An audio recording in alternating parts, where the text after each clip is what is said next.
Good evening, I'm Jeff Bennett. And I'm Amna Nawaz. On the NewsHour tonight, Israel and Hezbollah move closer to an all-out war after Israeli airstrikes kill hundreds in Lebanon. Kamala Harris and Donald Trump ramp up efforts to win over voters in critical swing states as the election draws closer. And Late Show host Stephen Colbert and his wife Evie on their new cookbook, The Family Stories Behind the Food and How to Laugh in Tough Political Times. Toxicity itself is worth making fun of. Like, that's just the fact of how bad things are is something you have to make fun of.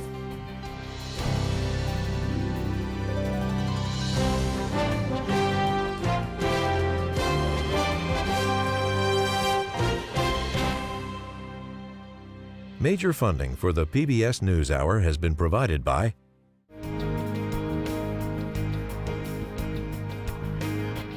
the ongoing support of these individuals and institutions, and friends of the NewsHour, including Leonard and Norma Chlorfine, and the Judy and Peter Bloom Kovler Foundation.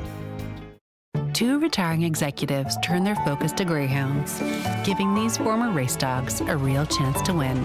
A Raymond James financial advisor gets to know you, your purpose, and the way you give back. Life well planned. The William and Flora Hewlett Foundation, for more than 50 years advancing ideas and supporting institutions to promote a better world, at hewlett.org. And with the ongoing support of these individuals and institutions.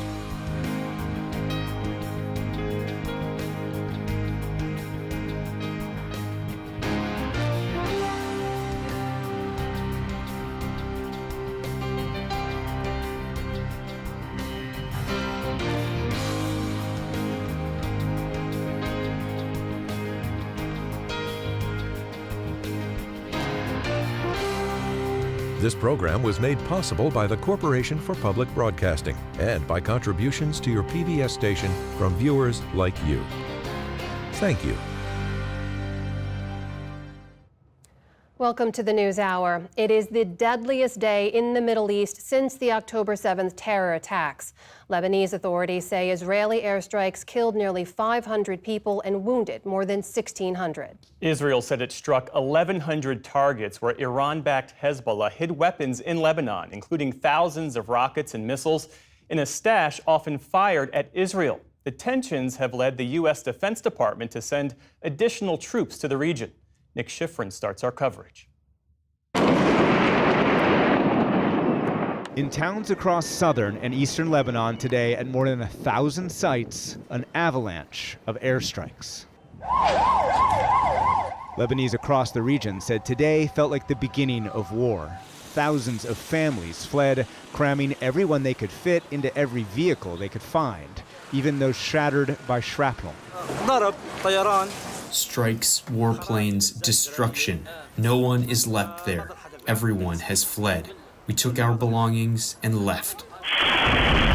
Since October the 8th, Hezbollah has fired thousands of rockets into Israel, including yesterday, outside Israel's third largest city. And Israel says its goal is to return some 60,000 residents to now empty northern Israeli towns. I promised that we would change the security balance, the balance of power in the north. That is exactly what we are doing. We're destroying thousands of missiles and rockets directed at Israeli cities and Israeli citizens. And Israel expanded its targets today, warning residents to leave any homes with weapons in the Bekaa Valley, where Hezbollah was founded decades ago near the border with Syria. We advise civilians from Lebanese villages located in and next to buildings and areas used by Hezbollah for military purpose, such as those used to store weapons, to immediately move out of harm's way for their own safety. Israel said the targets were Hezbollah, but Lebanese officials say Israel also struck hospitals, medical centers, and other civilian infrastructure. It is a dangerous, violent escalation, one day after Hezbollah leaders promised their own escalation. We don't need to make threats, and we won't specify how we will respond to aggression. We've entered a new phase titled Open-Ended Battle of Reckoning. But over the last week, it's been Hezbollah that's faced unprecedented attacks. Their walkie-talkies and pagers turned into bombs, injuring thousands and killing nearly 40. And on Friday, an Israeli airstrike in southern Beirut killed the founder of Hezbollah's Special Forces unit, but also dozens of civilians who faced the brunt of the violence, the UN said today. What we've seen over the last week has been dramatic. The consequences on civilians has been huge. Today in Washington, for at least the 5th time in the last week, President Biden urged restraint. My team is in constant contact with their counterparts, and we're working to de-escalate in a way that allows people to return to their homes safely. But if Israel's hope is that Hezbollah chooses diplomacy, analysts say this week's attacks will produce the opposite effect and is already leading to the very escalation from both sides the U.S. has been trying to prevent. For the PBS NewsHour, I'm Nick Schifrin. For perspective on the spiraling violence between Israel and Lebanon, we get two views. Aaron David Miller is a senior fellow at the Carnegie Endowment for International Peace and a longtime State Department official in both Democratic and Republican administrations. And Hussein Ibish is a senior resident scholar at the Arab Gulf States Institute in Washington. Thank you both for being here. And Hussein, I'll start with you. Sure. Lebanon's health ministry says the strikes have killed 492 people, including 35 children and 58 women. What's your assessment of how Israel is conducting this military operation? Well, it's obviously aimed at not just Hezbollah and its weapons depots, but anything that Israel thinks might be of use to Hezbollah. It's very similar to the doctrine applied in Gaza, where dual-use, triple-use facilities are all targeted, and so are anything that could kind of maybe be on that list. There's a real deference towards authorization rather than non-authorization of strikes, and a willingness to do tremendous harm. Part of it is psychological warfare, part of it is generalized vengeance. Israel's approach to these things is wars between societies, and they want to make sure everybody gets the point and everybody suffers. Aaron David Miller, how does this move Israel closer to its goal of facilitating the return of some 60,000 people, civilians, to their homes in the north? You know, it's great to be here with you, and it's always great to be here with Hussein. I'm not sure about the war against society. So I think the Israelis are faced with a legitimate problem, and that is October 8th, Hezbollah decided, for their own reasons, perhaps encouraged by Iran, to become part of the axis of resistance. And in doing so, they struck Israel. We've been living on borrowed time ever since. And Hezbollah understands that it's like Hamas. It's placed the entire population of Lebanon in the dock for its actions. As far as Israel's strategy, I mean, I do raise a concern. I'm not sure the Israelis believe for a minute, frankly, that all this military pressure is going to get Hezbollah to somehow roll over, let alone create a pathway that the Biden administration would very eagerly take advantage of to de-escalate under the able and very talented management of Amos Hochstein, who negotiated a maritime border with 2 years ago with Hamas's and presumably with Iran's acquiescence. I think the Israelis, frankly, I don't think they want a major escalation, which is going to expose their population centers and infrastructure to an enormous amount of destruction. But they are taking a major whack at Hezbollah, and I think they're prepared to continue that, perhaps even without a sustainable objective. Do you expect Israel to launch a ground operation in southern Lebanon? Not yet. I mean, I do think that, yeah, Hezbollah is responsible, for sure, for dragging, yet again, Lebanon and its people into a conflict which is not connected to Lebanese interests, but that's changed now. With the pager explosion, et cetera, I think there are all over 4,000 bombs randomly put all over Lebanon. Killed a lot of people, including children. I think the perspective of a lot of Lebanese has shifted to be more sympathetic to Hezbollah. I think that a land invasion is not yet likely, but Israel may come to find that it cannot create the illusion of security, because that's what they're chasing. And none of this, not the bombing, not some kind of a security barrier they might try to create by seizing and creating a new occupation in a swathe of southern Lebanon, none of it would provide security for northern Israel. In fact, it would mire Israel in yet another open-ended occupation and counterinsurgency in the north as well as in the south. But I do think that it could create, for a short period of time, the illusion of security. And I think it's possible that the Israelis may turn to that if they cannot get the illusion of security through this bombing, which is undoubtedly a form of coercive diplomacy. Clearly, they're trying to force Hezbollah into some kind of formal backdown while degrading their rockets and rocket launchers. But none of that translates into greater security for northern Israel. At most, it buys you time. Aaron David Miller, what about Iran? You say neither Israel nor Iran wants a full-blown direct conflict, but how might this escalation by Israel into Lebanon, how might this prompt Iran to be more provocative in response? Well, if in fact you actually got a major escalation, Hezbollah has not yet crossed the key red line, which is the use of their precision-guided missiles, again, which they have hundreds, not thousands, but nonetheless, they have sufficient quantity in order to do tremendous damage to Israeli population centers, infrastructure, the electricity grid. I mean, Israel gets a lot of its water from desal plants. Those would go out. This could become a major nightmare. And remember, Hezbollah has the capacity now to launch 3,000 missiles a day. And in summer of 2006, in a 34-day war, they launched 3,000 during the entire campaign. Look, the Iranians, I think, want to cause the Israelis as much difficulties as they can. They'd love to see an Israeli occupation of southern Lebanon. They'd love to see the Israelis in the West Bank and in Gaza in perpetuity. But what they don't see is an Israeli and or American strike against Iran proper. And you could end up with that eventuality if in fact you got a major Israeli Hezbollah escalation and Iran felt the need to come to Hezbollah's defense.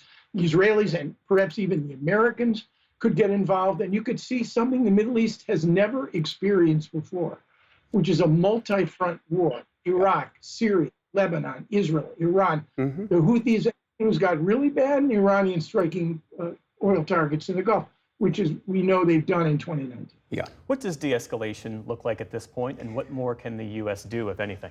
I think the U.S. could do a lot to restrain Israel, because Israel has achieved early on in this conflict that began right after October 7th, escalation dominance. They made it clear very early on, and especially during this year, that they don't mind a broader war that Aaron has described, that of all the parties involved, other than Hamas, which has no ability to influence things really, that Israel is the one that is most interested in a potential war, that they wouldn't mind getting the United States to actually bomb Iranian nuclear facilities through the process Aaron just described. There are a lot of people in Israel who are enthusiastic about that, and a bigger number in the Israeli government who are ambivalent about it. They're concerned about it, but at the same time, they can see upsides, which is why they've been so reckless and so escalatory in recent months. De-escalation looks like Hezbollah backing off with rocket attacks and making maybe some conciliatory noises about decoupling their conflict with Israel from the war in Gaza, which is the one thing they've been harping on, is that they won't change any of their behavior until there's a ceasefire in Gaza. That doesn't actually make any sense from their point of view, except sort of in a very vague ideological way. And it also certainly means the United States restraining Israel. I think both Tehran and Washington, which say, and I think with good reason, they don't want a broader war, have a big responsibility to restrain their allies. And in particular, I think Washington really does need to say to the Israelis in a more open way, if you force a war here because you are the party driving it this time, it wasn't true in 2006, but now it is, you're going to be on your own. We don't rely on us at the UN for more munitions or anything. Our policy has been that the war should not spread. And if it spreads because you insist it must spread for whatever reason, then we're not responsible. Aaron, in the 30 seconds we have left, is there anything that President Biden could say to Bibi Netanyahu at the UN General Assembly this week that might make a difference? Yeah, I'll make this brief. In 11 months, the administration, for any number of reasons, some legitimate, some perhaps not, has been reluctant and or refused to impose a single cost or consequence that normal humans, like the three of us, would regard as sustained serious pressure. Are we 50 days out from November 5? There is absolutely no way, in my judgment, given the consequential nature of this election, that this administration, with Iran perceived to be pulling the strings, even though it may want de-escalation, Hezbollah is an Iranian proxy, is going to pressure the Israelis in the 50-plus days that remain before this very consequential election. And the Israelis know this and are cynically using that situation, rather, to give themselves a freer hand. Hussein Ibish and Aaron David Miller, we thank you both for your insights and for your time this evening. Thank you. Thanks for having me.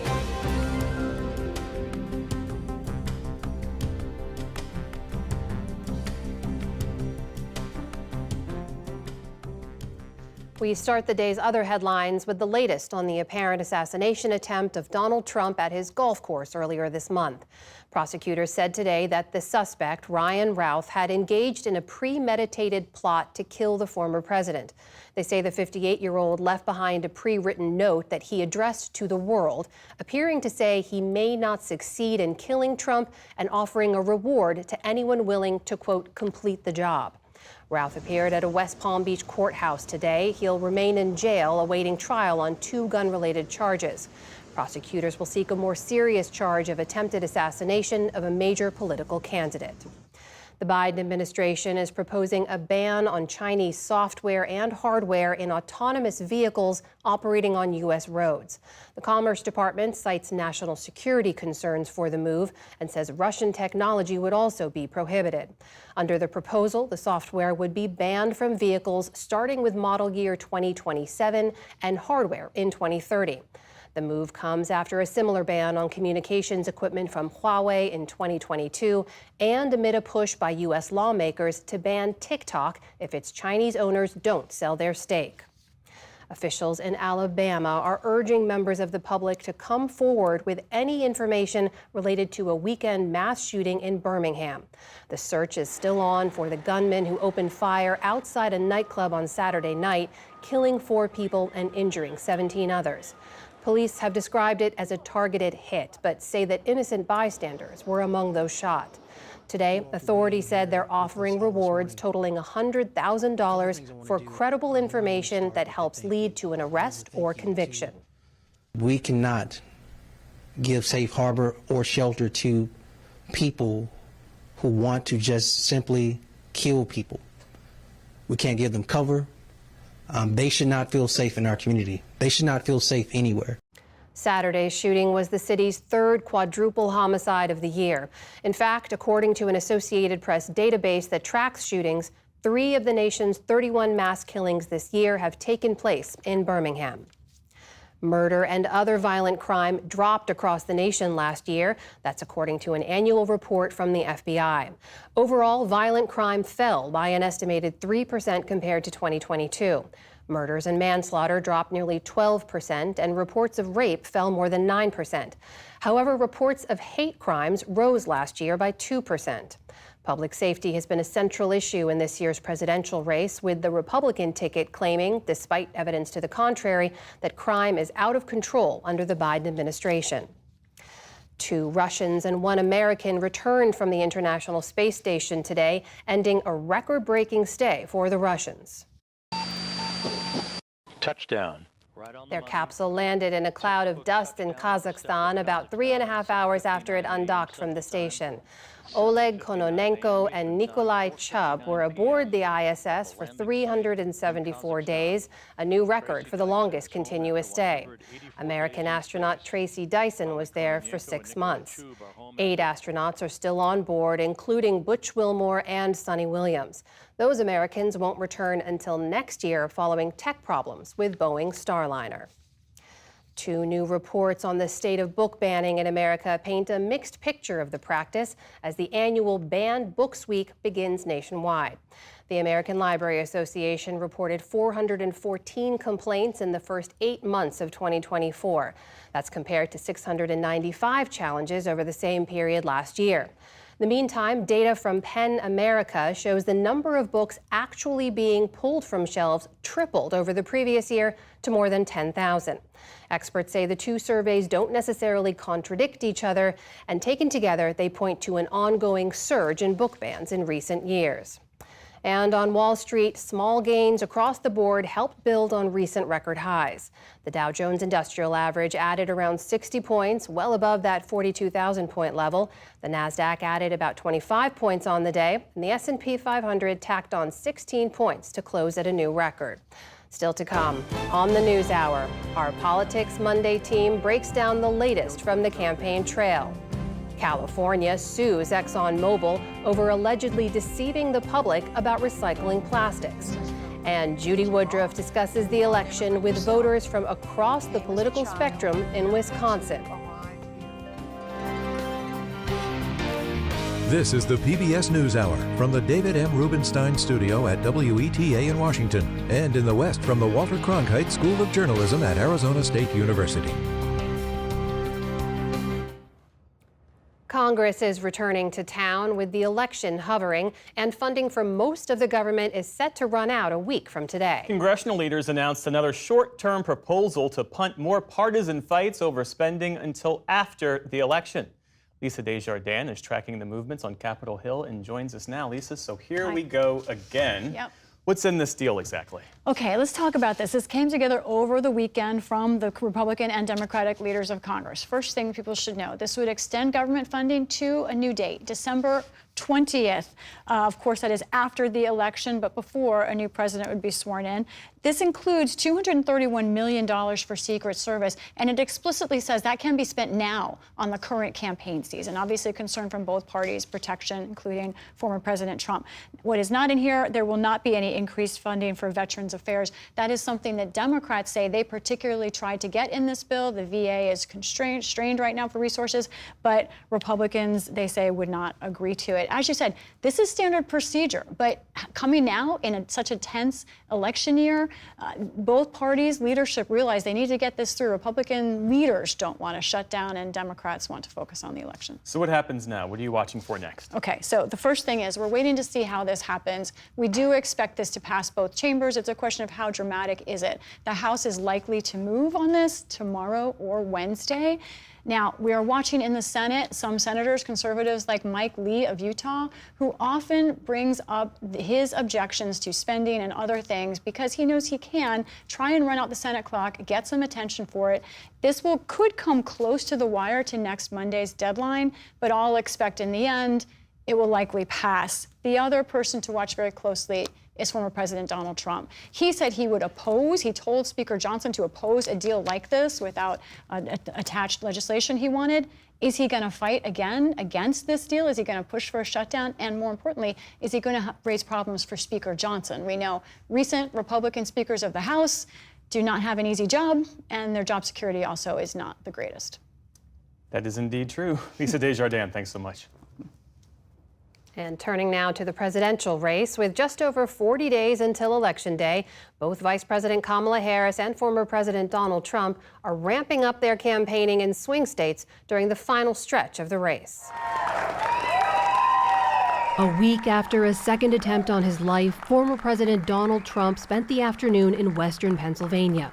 Nobody's done for farmers what I've done. Speaking to voters about the potential threat from China to U.S. agriculture. I'm going to call up President Xi. I'm going to say you have to honor the deal you made. We made a deal. You'd buy $50 billion worth of American farm product, and I guarantee you he will buy it 100%. He will buy it. As Trump and Vice President Harris barnstorm battlegrounds just 6 weeks before Election Day, new polling from the New York Times and Siena College shows the former president taking the lead in 3 of those crucial states: Arizona, Georgia, and North Carolina, with Trump's 5-point lead in Arizona outside the margin of error.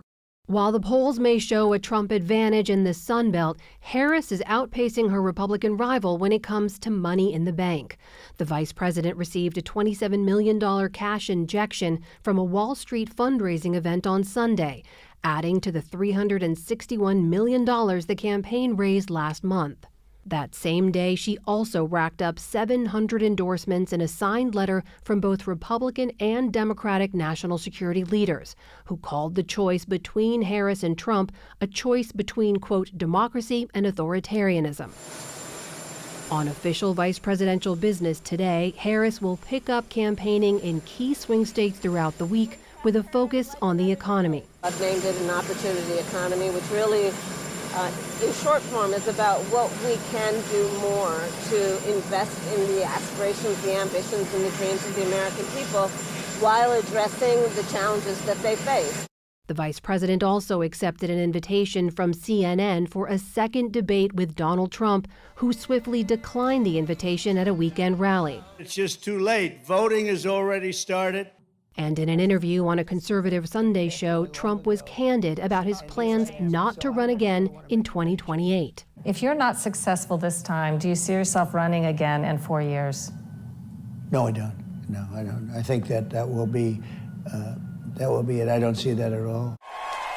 His running mate, Senator J.D. Vance, meanwhile, campaigned in North Carolina today. Thanks to Kamala Harris's policies, you've got a lot of American families and a lot of American cities that can't afford to provide basic necessities to their citizens. But all eyes are on a different Republican candidate in the Tar Heel state, gubernatorial nominee Mark Robinson. On Sunday, several of Robinson's top campaign staffers quit after a CNN report uncovered numerous inflammatory and derogatory comments that the lieutenant governor allegedly made on a porn website. The Harris campaign quickly turned out campaign ads tying Robinson directly to Donald Trump. I've gotten to know him, and he's outstanding. Donald Trump and Mark Robinson. They're both wrong for North Carolina. With early voting already underway in some states, the race remains a tight one, leaving a grueling sprint ahead for the candidates in the weeks until November. And new developments in two key states could affect the presidential candidates' potential paths to victory as each tries to clinch the electoral votes needed to win. To dive into it all on this Politics Monday, we have Tamara Keith of NPR and Jasmine Wright of Notice. That's a new publication from the nonprofit, nonpartisan Albritton Journalism Institute. Amy Walter is away. It's great to have you both here. Good to be here. Thank you so much. So we are heading into the final 6-week sprint to Election Day. Tam, you've been keeping tabs on Donald Trump's travel schedule. What does that tell you about the campaign strategy 6 weeks out? Well, what I can tell you is that he is in Pennsylvania. He was just in North Carolina. He's going back to North Carolina again, and he's also going to Georgia. So his strategy is this East Coast strategy. If he can win in Pennsylvania and Georgia and North Carolina, but especially if he can win in Pennsylvania, then Harris has a very difficult path to the 270 electoral votes she needs. And so Trump is focusing on these states. The fact that he is spending a lot of time in North Carolina says that he's worried about it. Mm-hmm. Because if he wasn't worried about it, he wouldn't be spending time there. But he is. In fact, I think he's spending more time there than Harris has spent since she became the nominee. I want to talk a bit more about North Carolina in a second, but Jasmine, over the weekend, Vice President Harris said she accepted a debate proposal from CNN for a debate late in October. Donald Trump has ruled it out. He can always change his mind. We know that. Right. But what's the strategy? Why does the Vice President feel like she needs another debate? Look, well, I think that the vice president had a massively successful debate earlier this month. We saw her not just only kind of quell the competency questions that she was absolutely getting from both parties, or whether or not she was actually ready to be president, but also they made a lot of money in that 24 hours after the debate, $47 million. So they want to recreate those moments. And of course, it's a little bit of goading Trump, something that they have seen just in the debate and since the debate that has been successful, trying to poke him, really kind of playing this game of are you or are you not a chicken. And so I think we're going to continue to see her up until really it's basically too late and those dates expire, trying to get Trump again on that debate stage, because there is no, or at least they believe that there is no downside into them doing this. Well, and one thing I will note is that the vice presidential debate is scheduled for October 1st. In the first presidential debate between between Trump and Harris, Trump was like, J.D. Vance, he doesn't speak for me. Well, so is he going to let J.D. Vance and Tim Walz have the last word? I guess we'll find out. But part of what the Harris campaign is betting is that, Trump may say it's a closed question. And I think every time that J.D. Vance has gotten the last word, the former president wasn't happy about it. So I think that, we'll see after October 1st. We shall see. Meantime, Donald Trump, it appears, is trying to shift and soften his approach toward women. Speaking in North Carolina over the weekend, he said, "I will protect women at a level never seen before. They will finally be healthy, hopeful, safe, and secure." And this comes as NBC has a new poll out that shows Harris leading Trump by 58 to 37% among women. That is quite a gap. This is a historically large gender gap, and Trump is doing better with men than Harris is doing with men. That was what makes the gap so gaping. Trump, in those remarks, also said, and I just want to read this, "Women will no longer be thinking about abortion because it is now where it has always had to be with the states." So he is essentially saying that you're not going to have to worry about abortion. Your life is going to be great if I am elected president again. And what he's saying is that it's with the states. There's going to be these ballot measures. It'll be figured out. I have to say, though, women are not going to stop thinking about it. In fact, ever since Roe was overturned with Supreme Court justices that Trump proudly appointed, ever since Roe was overturned, abortion has become a campaign issue like it wasn't before. Before it was a motivator for Christian conservatives, but it was not a broad-based issue that Americans thought was front of mind in the last couple of decades. Now it is a front-of-mind campaign issue. There are going to be these ballot measures. And I was traveling with Vice President Harris on Friday when she went to Georgia with a late-added rally in the Atlanta area. Specifically, the entire speech was about reproductive health care and what she calls Trump abortion bans in nearly 24 states. He was responding to that. It was a cause and effect. She did that speech, and then he put out this post on social media, and then literally read it at his rally. Because he's vulnerable on the issue of abortion ever since Roe v. Wade was struck down. This is something that he has actually been probably the most aggressive in his party in trying to figure out how to position himself on abortion. And we've seen that he just can't figure out where he wants to be. And so I think you're going to continue to hear these kind of slightly unserious proclamations that women will never have to worry about abortion again if he's president, because he's trying to figure out the right language in real time to tell women that he can be trusted on this issue, which is absolutely opposite of the message that the vice president is offering.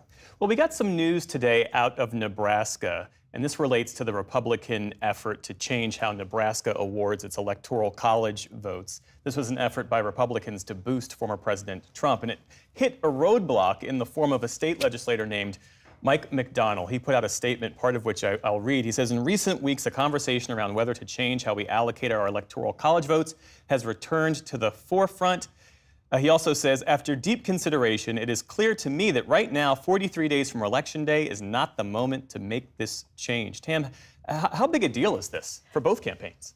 This is, in some ways, this returns it to where it was, which is that this was kind of going nowhere. They've been trying to do this. The Republican legislature has tried a few times to make this happen. What is interesting is that in the past week, former President Trump, his close ally Lindsey Graham, have been talking to these legislators, trying to put pressure on them, trying to make it happen one more time. This is because Trump allies readily admit that he is not winning in this one congressional district. In fact, Harris and her campaign have spent a lot of time and money and sent, Doug Imhoff is the second mayor of Omaha at this Living point. there, he's got an apartment. He just got an apartment. Yeah, they have spent a lot of time and effort on this one electoral college vote, because if it comes down to just the blue wall states, then she would also need this blue dot, the second congressional district in Nebraska, in order to get to 270. And obviously, Trump and his allies do not want that to happen. There's no doubt this is a major win for the Harris campaign. Of course, this guy can change his mind, that we may go through 2 more rotations of this before we get to November. But certainly, I've been talking to Harris Hayes. I was with them in North Carolina 2 weeks ago, where I asked an aide, really, what's their path? And they say that they are most comfortable, they feel most bullish about the blue wall path plus Omaha, and that is where that congressional district is. And so they want to maintain that. And so him basically ruling out, switching it, saying that we're too close to November to do this, this is a win for them, even though it still maintains what is the status quo. Jasmine Wright of Notice, we should say a former NewsHour producer. Yes. Great to have you back. And Tamara Keith, of course, of NPR. Thanks so much. You're welcome.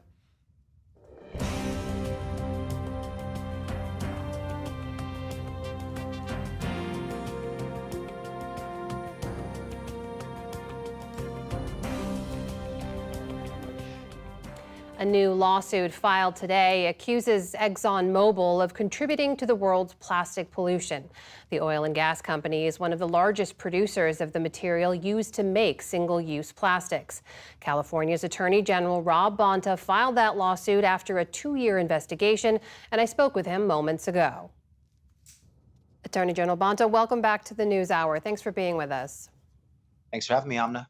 So in this lawsuit, you're accusing ExxonMobil of what you call decades-long deception, essentially lying to the public about the recyclability of plastics. What specifically have they been saying over the last 50 years that you're alleging just isn't true? Well, since the 70s, for decades, they've been telling the world, Americans, Californians, that plastics are recyclable and are being recycled, and that consumers can participate in a single-use throwaway culture, and it's okay because all those plastics that you throw away will be reclaimed, recycled, will show up in someone else's household as a useful plastic product, a utensil or a container or something else, and that is absolutely false. And in many occasions, most occasions, the item is completely not recyclable and never going to be recycled. ExxonMobil spokesperson did push back on parts of your lawsuit, saying in a statement to Reuters in part that, quote, suing people makes headlines, but it doesn't solve the plastic waste problem. Advanced recycling is a real solution. They're referencing there a program that they actually had to convert plastic waste into petrochemical feedstock. What's your reaction to that? First, litigation can certainly solve problems. It can stop ExxonMobil from lying. They've been lying for decades. They're still lying today. Advanced recycling is part of that lying. Here's why. 92% of what is produced by advanced recycling is not any other plastic product. It is mostly transportation fuel and other items. So they promise this circular recycling experience for their plastics, that through advanced recycling, they can take any plastic, they say, and it'll come back into your household as a useful plastic product. A water bottle will come back as another water bottle, or maybe a container or a utensil, something else useful. And it's just not true when they know it. Only 8% of the plastics that they recycle through so-called advanced recycling are actually turned into recyclable material. Advanced recycling is not a solution. It is another lie that they are telling. It is completely predictable that they're telling it because that's what they've done for decades. But it's a lie. It's worth pointing out ExxonMobil does not actually produce or manufacture a lot of the single-use plastics that you're talking about here. They are the largest producer of the plastic polymers that are used to then produce those single-use plastic products, right? Which are the building blocks of the plastic. Exactly. So why not go after the companies that actually make the single-use plastics that we agree are the core of this problem? We're going to the source. ExxonMobil is the biggest producer, as you mentioned, of the building blocks, the raw materials, the plastic pellets that they sell to their corporate clients, who then, through melting and molding, through adding of chemicals, turn them into the products that we see. But they're the biggest producers of the building blocks, of the polymers, as you mentioned. And they're one of the biggest liars, one of the biggest deceivers that have been engaged on their own and through their trade industry front groups perpetuating this myth of recycling. So they must be held responsible. And this case is unique, it's pioneering, it's trailblazing, it's groundbreaking in the sense that it's the first time a public entity like the state of California has sued a petrochemical company like ExxonMobil that produces the plastic pellets, the polymers. There have also been campaigns over the years for consumers to reduce their plastic consumption, not just reuse and recycle, as you point out, which has abysmally low rates across the country, but our usage as consumers has actually gone way up over the years. So doesn't that play a role in creating more demand that manufacturers will say, we're just trying to meet? When it comes to usage, no surprise that it's gone up. That's exactly what ExxonMobil wants. That's exactly what the myth of recycling is designed to manifest. When people have comfort that they can use freely plastic products as much as they want and put them in the blue bin because it'll come back as a recycled product and not harm the environment. In fact, they think they're being good stewards of the environment. That increases use. That's by design. That's what ExxonMobil wanted. And given that only 5% of the plastic waste in the United States of America is actually recycled, less use of plastic products might be something that a fully informed public might want to engage in, and reuse of either plastic products or non-plastic products like cloth or fabric bags when you go shopping might be something people want to adopt as well. But the myth of recycling was designed to drive purchases of and use of plastics up, and also drive profits of ExxonMobil up, and it's worked. Last year, ExxonMobil made $36 billion in profit.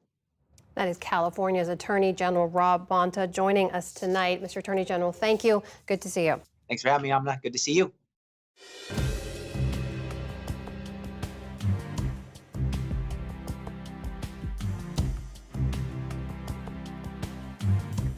Stephen Colbert has been making America laugh for decades, and since 2015 on CBS's The Late Show with Stephen Colbert.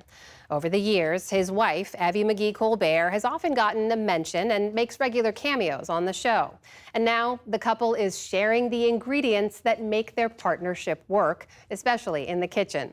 Their new cookbook, Does This Taste Funny?, is out now. And we met up recently to talk food, family, and politics for our arts and culture series, Canvas.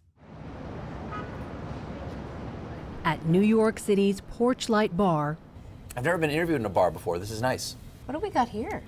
That's a great question. What is this dessert? Over a spread of Southern specialties. Oh, nice. Wow. And then biscuits and honey. Stephen and Evie McGee Colbert open up about their shared love of their shared hometown, Charleston, South Carolina, where they first met in their 20s and that inspired this cookbook together.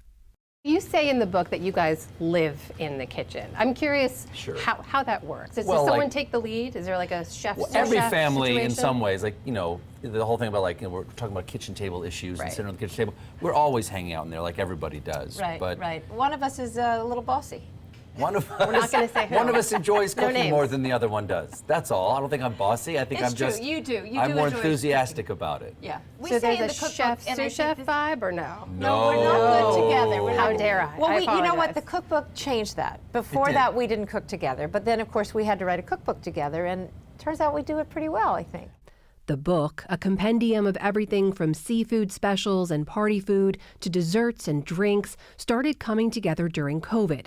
The Colberts, along with their 3 mostly grown children, were locked down together in their Charleston home. The family turned their focus to a joint project, compiling recipes of the food they loved and the stories behind it. It feels like it's as much about your family history in this book as it is about the food. Is that fair? Absolutely, very fair. Yeah, it's about it's about the lives we lived growing up there, not just the food. Well, and when we started, we gathered up recipes that we have fed our kids for years, but we also reached out to family members. And one of the things that was fun for me is I worked on it with my mother, so we would go hunting. She couldn't remember. Like, for example, her pickled shrimp recipe is in the cookbook. I think we made it for her 4 times, and she kept saying, "That's not quite right." The book is dedicated to Evie's mom, not just because she was a great hostess and a cook of her own, but because we were writing this book near the end of your mother's life. Right. She wasn't well, so I would be with her, you know, a medical appointment or at the hospital or something, and it was something else to talk about, which was really nice for her and nice for me. And, you know, I think neither one of us sort of knew where we were headed in the future, but it gave us a present moment to be together. Food is at the heart of major moments for the couple, including the moment they first met. You've told about the moment you saw Evie, you knew she was the one that you were going to marry. Did you cook for her? Is that how you helped to woo her, or no? Oh no, No, you didn't. actually, I don't think I was very good. Like there's a recipe in Charleston. You know, it's a shrimp dip, but we call it shrimp paste because everything in Charleston has to have an old name. And so my family made shrimp paste, and our recipe was terrible. And the first thing I ever made for Evie was shrimp paste, which is not the most attractive sounding dish. Well, you used canned shrimp. I used canned shrimp, and it was terrible. There were budget constraints. There were budget constraints. Exactly. The first dish Evie cooked for Stephen, her family's famous cheese biscuits. Her family would make thousands and thousands of cheese biscuits That is and a family distribute them recipe. around. Yeah, it's a family recipe. Yeah. My mother did it every Christmas, all year long. They were in the house. It was her go-to. Someone's coming over, you put a plate of those out, just like our first date. I wasn't She was ready. late, so I went into the bar with her dad. On purpose. You got to make him wait a little. You miss right there. Hello, hi. Lovely to meet you. Lovely to meet you. What's your name? The book isn't their first collaboration. That came during pandemic lockdowns when Evie jumped in to help Stephen host The Late Show from their South Carolina home on Sullivan's Island. Thank you very much. Hello. We call it the Ed Sullivan's Island Theater. Was that sort of your first professional time working together? It was. Yes, we were terrified. Her I was eyes terrified. went wide when she said yes, it was. It was. It really was. And there were very funny moments that now are funny, at the time were slightly stressful, where he would turn to me and say something like, I can't hear Tom Hanks. And I would say, I don't know what to do. Because she was my crew on the couch with a headset and all these wires around her. She's like, I don't know what button to push. The polls are showing that we won by numbers you've never even heard of. We got 17%, 100 didgeridoo, and of course... Back in his studio, Stephen Colbert is back to doing what he does best, bringing levity to a heavy time and sometimes heavy topics. Is there such toxicity around the discourse? Sure. Sometimes do you find it's harder today to be funny about what's going on in the world? It's a gift to us that we get to go out there and do the jokes for the audience, and we get to realize that we're not crazy, and that these things that are driving us crazy or making us anxious are also resonating with the audience. But, you know, toxicity itself is worth making fun of. Like, that's just the fact of how bad things are is something you have to make fun of. Yeah. Is it the kind of thing where Evie, he leaves it all at work, or do you talk about these things at home? We talk, unfortunately, we talk about it a lot. All the time, yeah. We've always been news junkies. Always been news junkies, but yeah, we do talk about it. PBS NewsHour, #1.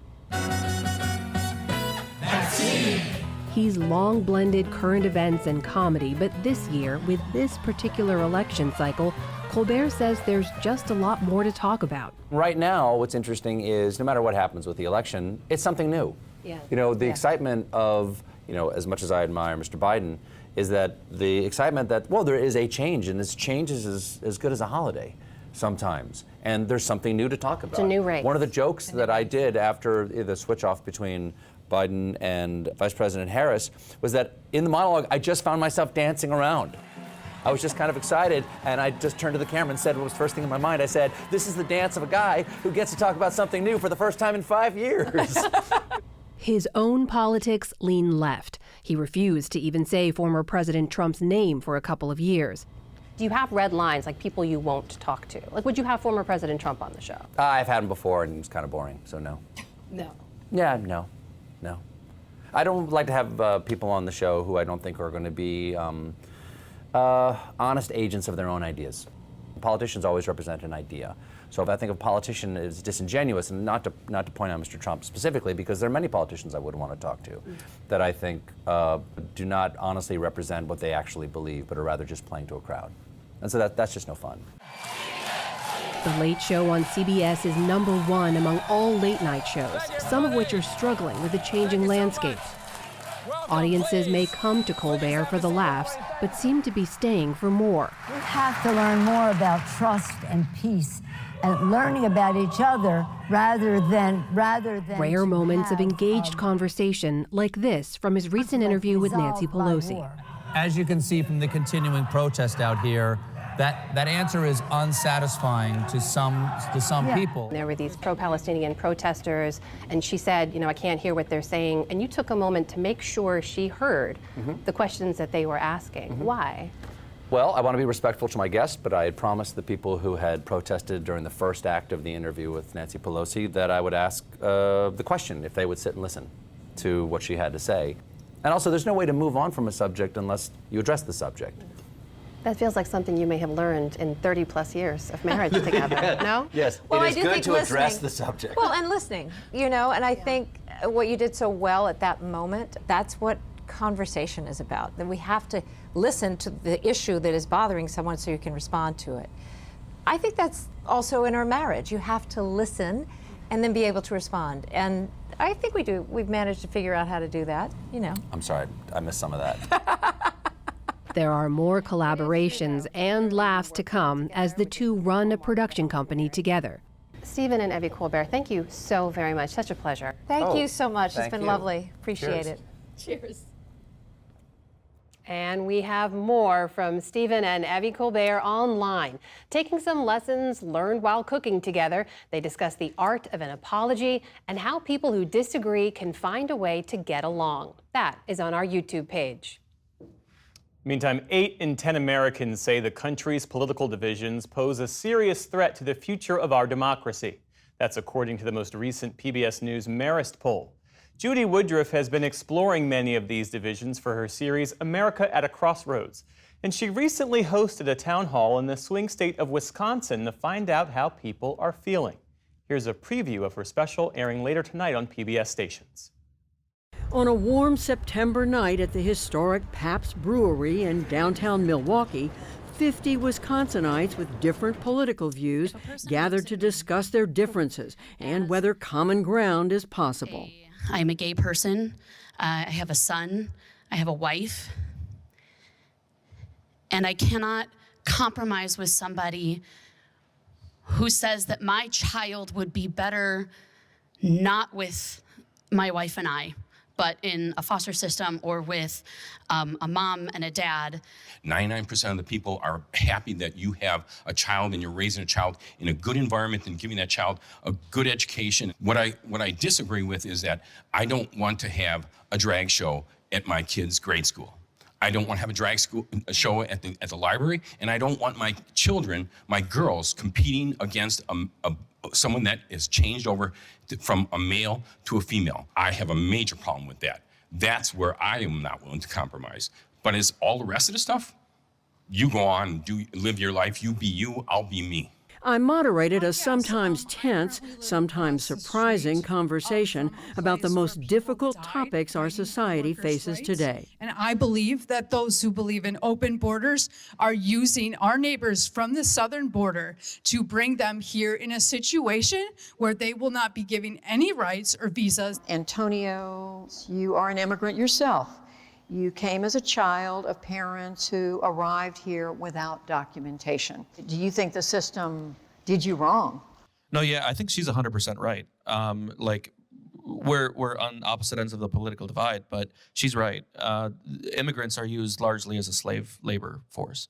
There's an enormous amount of people that work with no rights, no ability to say anything, because if they say something, they could get in trouble. And so they just have to take what they're given. Some shared painful personal stories. And I had to walk around for 2 weeks knowing I had a baby that I could feel kicking inside me, who would never survive birth, who would never get to come home with me.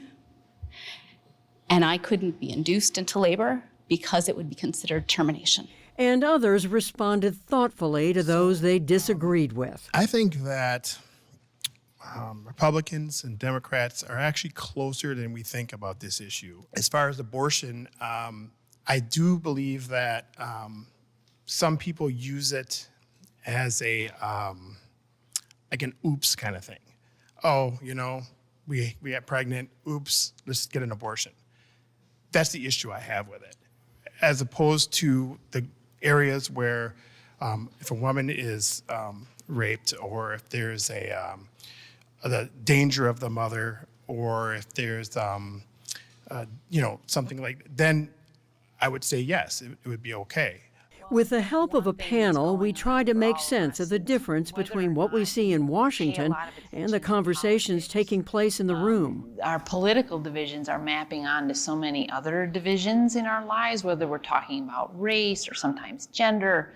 We have a politics that will find a way to weaponize anything that's different among us and then turn us against one another in hopes of, out of expedience or in hopes of winning elections. They want us to be at each other's throat. They want an issue. They want us to fear and dislike one another. Please join me tonight at 9 p.m. Eastern, 8 Central, for Crossroads, a conversation with America. And you can get a look behind the scenes of how we produced that town hall. See that at pbs.org/newshour. And that is the NewsHour for tonight. I'm Jeff Bennett. And I'm Amna Nawaz. On behalf of the entire NewsHour team, thank you for joining us.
Good evening. I'm Jeff Bennett. And I'm Amna Nawaz. On the NewsHour tonight, Israel and Hezbollah move closer to an all-out war after Israeli airstrikes kill hundreds in Lebanon.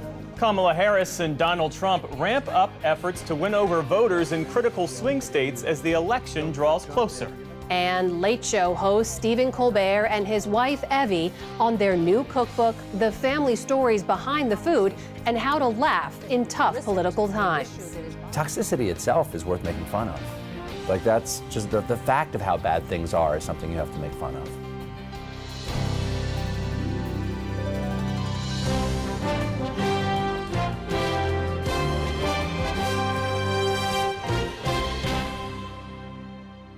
Major funding for the PBS NewsHour has been provided by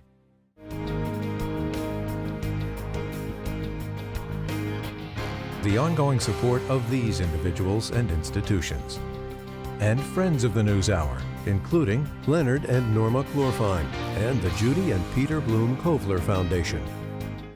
2 retiring executives turn their focus to greyhounds, giving these former race dogs a real chance to win. A Raymond James financial advisor gets to know you, your purpose, and the way you give back. Life well planned. The William and Flora Hewlett Foundation, for more than 50 years advancing ideas and supporting institutions to promote a better world at hewlett.org.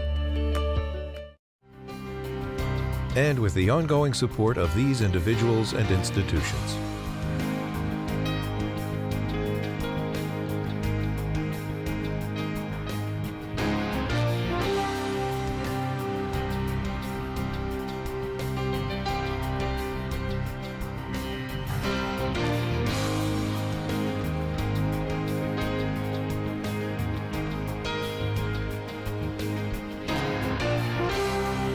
This program was made possible by the Corporation for Public Broadcasting and by contributions to your PBS station from viewers like you.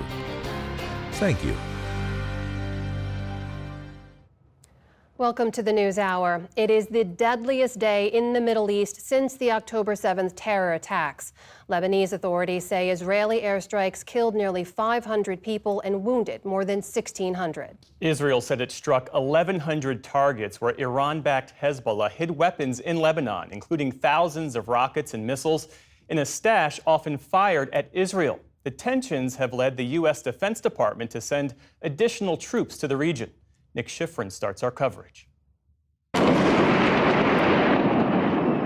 In towns across southern and eastern Lebanon today, at more than 1,000 sites, an avalanche of airstrikes. Lebanese across the region said today felt like the beginning of war. Thousands of families fled, cramming everyone they could fit into every vehicle they could find, even those shattered by shrapnel. Strikes, warplanes, destruction. No one is left there. Everyone has fled. We took our belongings and left.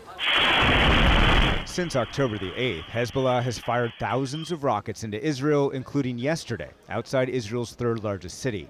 And Israel says its goal is to return some 60,000 residents to now empty northern Israeli towns. I promised that we would change the security balance, the balance of power in the north. That is exactly what we are doing.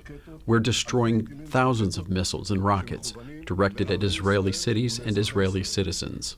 And Israel expanded its targets today, warning residents to leave any homes with weapons in the Bekaa Valley, where Hezbollah was founded decades ago near the border with Syria. We advise civilians from Lebanese villages located in and next to buildings and areas used by Hezbollah for military purpose, such as those used to store weapons, to immediately move out of harm's way for their own safety. Israel said the targets were Hezbollah, but Lebanese officials say Israel also struck hospitals, medical centers, and other civilian infrastructure. It is a dangerous, violent escalation, one day after Hezbollah leaders promised their own escalation.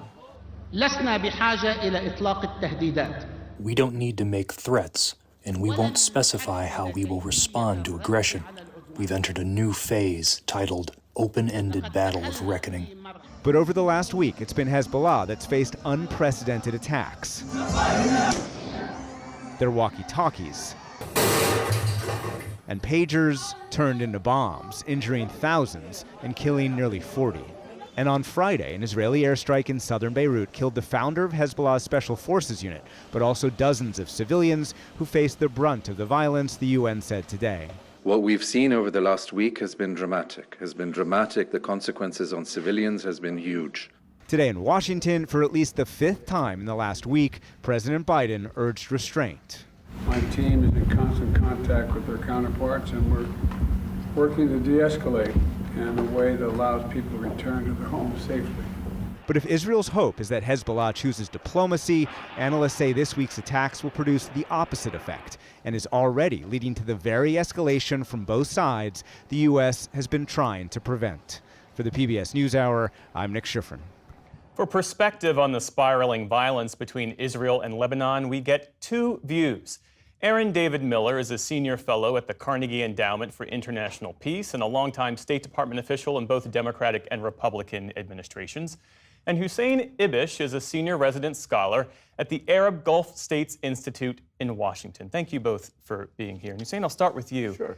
Lebanon's health ministry says the strikes have killed 492 people, including 35 children and 58 women. What's your assessment of how Israel is conducting this military operation? Well, it's obviously aimed at not just Hezbollah and its weapons depots, but anything that Israel thinks might be of use to Hezbollah. It's very similar to the doctrine applied in Gaza, where dual-use, triple-use facilities are all targeted, and so are anything that could kind of maybe be on that list. There's a real deference towards authorization rather than non-authorization of strikes, and a willingness to do tremendous harm.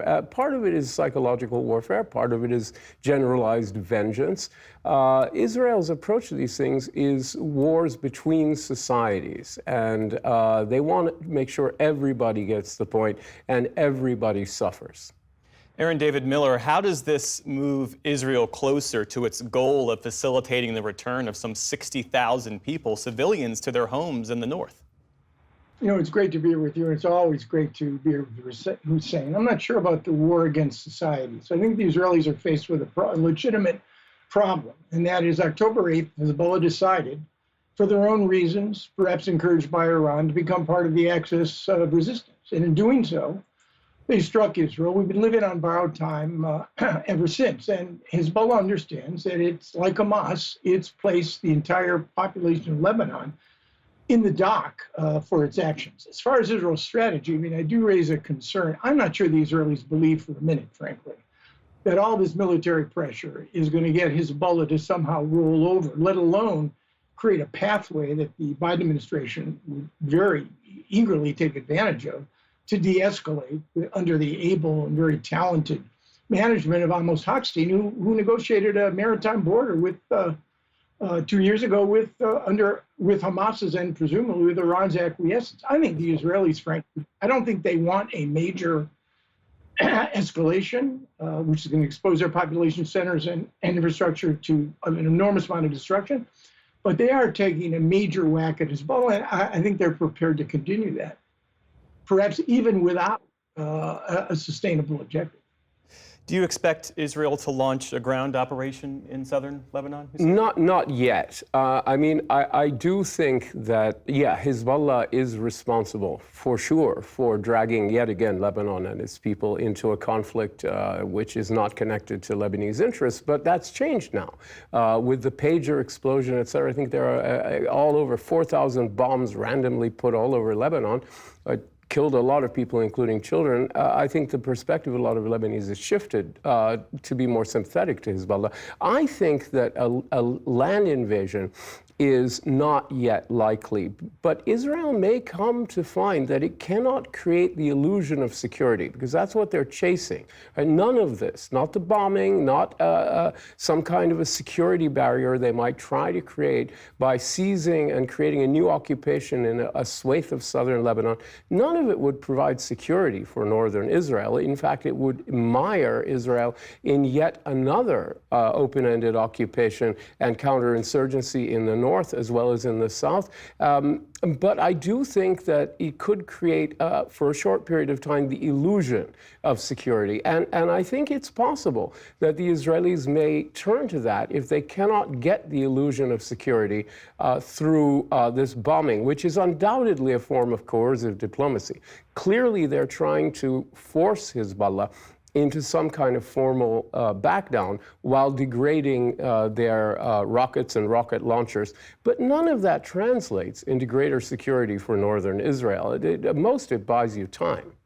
Aaron David Miller, what about Iran? You say neither Israel nor Iran wants a full-blown direct conflict, but how might this escalation by Israel into Lebanon, how might this prompt Iran to be more provocative in response? Well, if in fact you actually got a major escalation, Hezbollah has not yet crossed the key red line, which is the use of their precision-guided missiles, again, which they have hundreds, not thousands, but nonetheless, they have sufficient quantity in order to do tremendous damage to Israeli population centers, infrastructure, the electricity grid. I mean, Israel gets a lot of its water from desal plants. Those would go out. This could become a major nightmare. And remember, Hezbollah has the capacity now to launch 3,000 missiles a day. And in summer of 2006, in a 34-day war, they launched 3,000 during the entire campaign. Look, the Iranians, I think, want to cause the Israelis as much difficulties as they can. They'd love to see an Israeli occupation of southern Lebanon. They'd love to see the Israelis in the West Bank and in Gaza in perpetuity. But what they don't see is an Israeli and or American strike against Iran proper. And you could end up with that eventuality if in fact you got a major Israeli Hezbollah escalation and Iran felt the need to come to Hezbollah's defense. The Israelis and perhaps even the Americans could get involved, and you could see something the Middle East has never experienced before, which is a multi-front war. Iraq, Syria, Lebanon, Israel, Iran. The Houthis, things got really bad, and the Iranians striking oil targets in the Gulf, which is, we know they've done in 2019. Yeah. What does de-escalation look like at this point, and what more can the U.S. do, if anything? I think the U.S. could do a lot to restrain Israel, because Israel has achieved early on in this conflict that began right after October 7th, escalation dominance. They made it clear very early on, and especially during this year, that they don't mind a broader war that Aaron has described, that of all the parties involved, other than Hamas, which has no ability to influence things really, that Israel is the one that is most interested in a potential war, that they wouldn't mind getting the United States to actually bomb Iranian nuclear facilities through the process Aaron just described. There are a lot of people in Israel who are enthusiastic about that, and a bigger number in the Israeli government who are ambivalent about it. They're concerned about it, but at the same time, they can see upsides, which is why they've been so reckless and so escalatory in recent months. De-escalation looks like Hezbollah backing off with rocket attacks and making maybe some conciliatory noises about decoupling their conflict with Israel from the war in Gaza, which is the one thing they've been harping on, is that they won't change any of their behavior until there's a ceasefire in Gaza. That doesn't actually make any sense from their point of view, except sort of in a very vague ideological way. And it also certainly means the United States restraining Israel. I think both Tehran and Washington, which say, and I think with good reason, they don't want a broader war, have a big responsibility to restrain their allies. And in particular, I think Washington really does need to say to the Israelis in a more open way, if you force a war here because you are the party driving it this time, it wasn't true in 2006, but now it is, you're going to be on your own. We don't rely on us at the UN for more munitions or anything. Our policy has been that the war should not spread. And if it spreads because you insist it must spread for whatever reason, then we're not responsible. Aaron, in the 30 seconds we have left, is there anything that President Biden could say to Bibi Netanyahu at the UN General Assembly this week that might make a difference? Yeah, I'll make this brief. In 11 months, the administration, for any number of reasons, some legitimate, some perhaps not, has been reluctant and or refused to impose a single cost or consequence that normal humans, like the three of us, would regard as sustained or serious pressure. Are we 50 days out from November 5?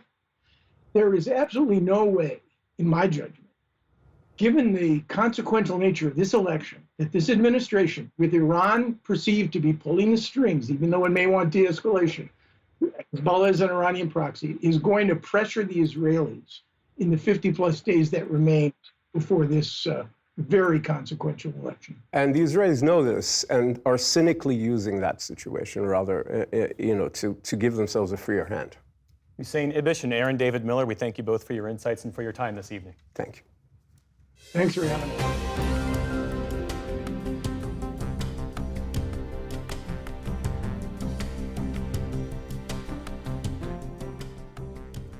We start the day's other headlines with the latest on the apparent assassination attempt of Donald Trump at his golf course earlier this month. Prosecutors said today that the suspect, Ryan Routh, had engaged in a premeditated plot to kill the former president. They say the 58-year-old left behind a pre-written note that he addressed to the world, appearing to say he may not succeed in killing Trump and offering a reward to anyone willing to, quote, complete the job. Routh appeared at a West Palm Beach courthouse today. He'll remain in jail awaiting trial on 2 gun-related charges.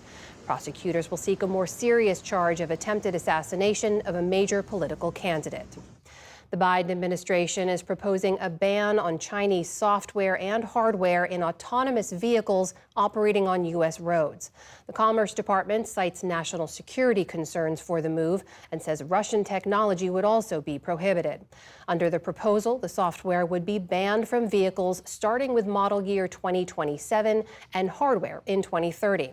The move comes after a similar ban on communications equipment from Huawei in 2022 and amid a push by U.S. lawmakers to ban TikTok if its Chinese owners don't sell their stake. Officials in Alabama are urging members of the public to come forward with any information related to a weekend mass shooting in Birmingham. The search is still on for the gunman who opened fire outside a nightclub on Saturday night, killing 4 people and injuring 17 others. Police have described it as a targeted hit, but say that innocent bystanders were among those shot. Today, authorities said they're offering rewards totaling $100,000 for credible information that helps lead to an arrest or conviction. We cannot give safe harbor or shelter to people who want to just simply kill people. We can't give them cover. They should not feel safe in our community. They should not feel safe anywhere. Saturday's shooting was the city's 3rd quadruple homicide of the year. In fact, according to an Associated Press database that tracks shootings, 3 of the nation's 31 mass killings this year have taken place in Birmingham. Murder and other violent crime dropped across the nation last year. That's according to an annual report from the FBI. Overall, violent crime fell by an estimated 3% compared to 2022. Murders and manslaughter dropped nearly 12%, and reports of rape fell more than 9%. However, reports of hate crimes rose last year by 2%. Public safety has been a central issue in this year's presidential race, with the Republican ticket claiming, despite evidence to the contrary, that crime is out of control under the Biden administration. 2 Russians and 1 American returned from the International Space Station today, ending a record-breaking stay for the Russians. Touchdown. Their capsule landed in a cloud of dust in Kazakhstan about 3.5 hours after it undocked from the station. Oleg Kononenko and Nikolai Chubb were aboard the ISS for 374 days, a new record for the longest continuous stay. American astronaut Tracy Dyson was there for 6 months. 8 astronauts are still on board, including Butch Wilmore and Sonny Williams. Those Americans won't return until next year following tech problems with Boeing's Starliner. 2 new reports on the state of book banning in America paint a mixed picture of the practice as the annual Banned Books Week begins nationwide. The American Library Association reported 414 complaints in the first 8 months of 2024. That's compared to 695 challenges over the same period last year. In the meantime, data from PEN America shows the number of books actually being pulled from shelves tripled over the previous year to more than 10,000. Experts say the 2 surveys don't necessarily contradict each other, and taken together, they point to an ongoing surge in book bans in recent years. And on Wall Street, small gains across the board helped build on recent record highs. The Dow Jones Industrial Average added around 60 points, well above that 42,000 point level. The Nasdaq added about 25 points on the day, and the S&P 500 tacked on 16 points to close at a new record. Still to come on the News Hour, our Politics Monday team breaks down the latest from the campaign trail. California sues ExxonMobil over allegedly deceiving the public about recycling plastics. And Judy Woodruff discusses the election with voters from across the political spectrum in Wisconsin.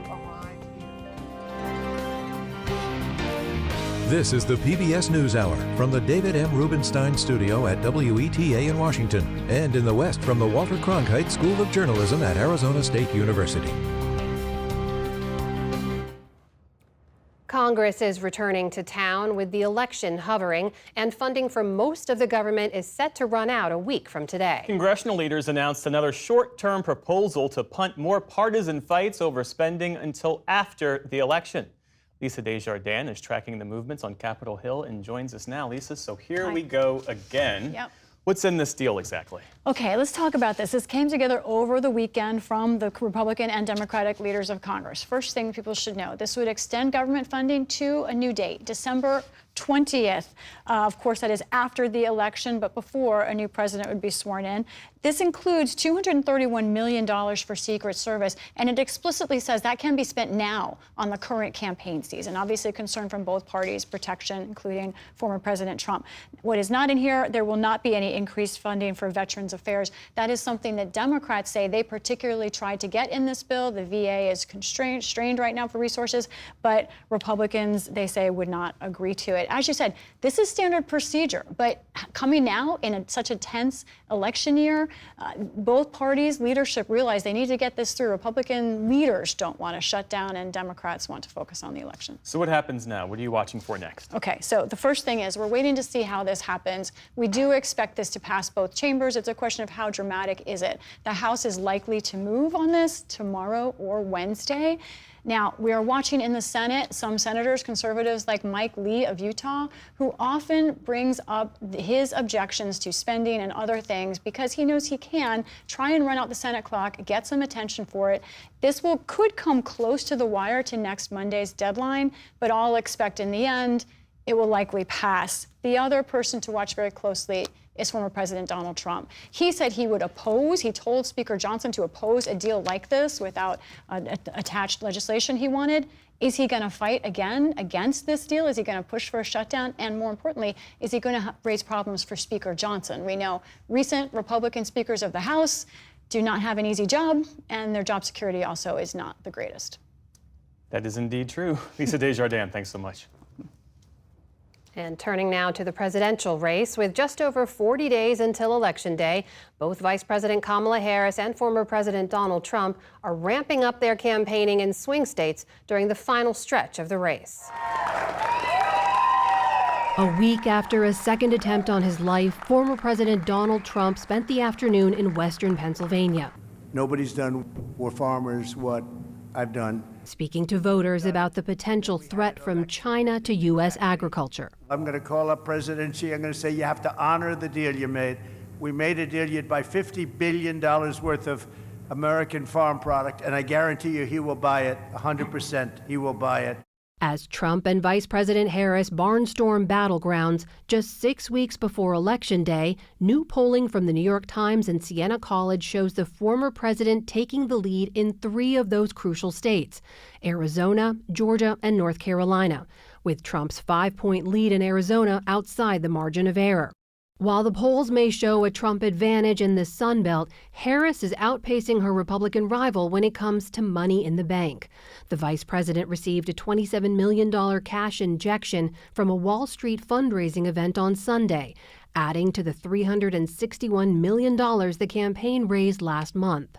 That same day, she also racked up 700 endorsements in a signed letter from both Republican and Democratic national security leaders, who called the choice between Harris and Trump a choice between, quote, democracy and authoritarianism. On official vice presidential business today, Harris will pick up campaigning in key swing states throughout the week, with a focus on the economy. I've named it an opportunity economy, which really, in short form, is about what we can do more to invest in the aspirations, the ambitions, and the dreams of the American people while addressing the challenges that they face. The vice president also accepted an invitation from CNN for a second debate with Donald Trump, who swiftly declined the invitation at a weekend rally. It's just too late. Voting has already started. And in an interview on a conservative Sunday show, Trump was candid about his plans not to run again in 2028. If you're not successful this time, do you see yourself running again in 4 years? No, I don't. No, I don't. I think that will be it. I don't see that at all. His running mate, Senator J.D. Vance, meanwhile, campaigned in North Carolina today. Thanks to Kamala Harris's policies, you've got a lot of American families and a lot of American cities that can't afford to provide basic necessities to their citizens. But all eyes are on a different Republican candidate in the Tar Heel state, gubernatorial nominee Mark Robinson. On Sunday, several of Robinson's top campaign staffers quit after a CNN report uncovered numerous inflammatory and derogatory comments that the lieutenant governor allegedly made on a porn website. The Harris campaign quickly turned out campaign ads tying Robinson directly to Donald Trump. I've gotten to know him, and he's outstanding. Donald Trump and Mark Robinson. They're both wrong for North Carolina. With early voting already underway in some states, the race remains a tight one, leaving a grueling sprint ahead for the candidates in the weeks until November. And new developments in 2 key states could affect the presidential candidates' potential paths to victory as each tries to clinch the electoral votes needed to win. To dive into it all on this Politics Monday, we have Tamara Keith of NPR and Jasmine Wright of Notice. That's a new publication from the nonprofit, nonpartisan Albritton Journalism Institute. Amy Walter is away. It's great to have you both here. Good to be here. Thank you so much. So we are heading into the final 6-week sprint to Election Day. Tam, you've been keeping tabs on Donald Trump's travel schedule. What does that tell you about the campaign strategy 6 weeks out? Well, what I can tell you is that he is in Pennsylvania. He was just in North Carolina. He's going back to North Carolina again, and he's also going to Georgia. So his strategy is this East Coast strategy. If he can win in Pennsylvania and Georgia and North Carolina, but especially if he can win in Pennsylvania, then Harris has a very difficult path to the 270 electoral votes she needs. And so Trump is focusing on these states. The fact that he is spending a lot of time in North Carolina says that he's worried about it. Because if he wasn't worried about it, he wouldn't be spending time there. But he is. In fact, I think he's spending more time there than Harris has spent since she became the nominee.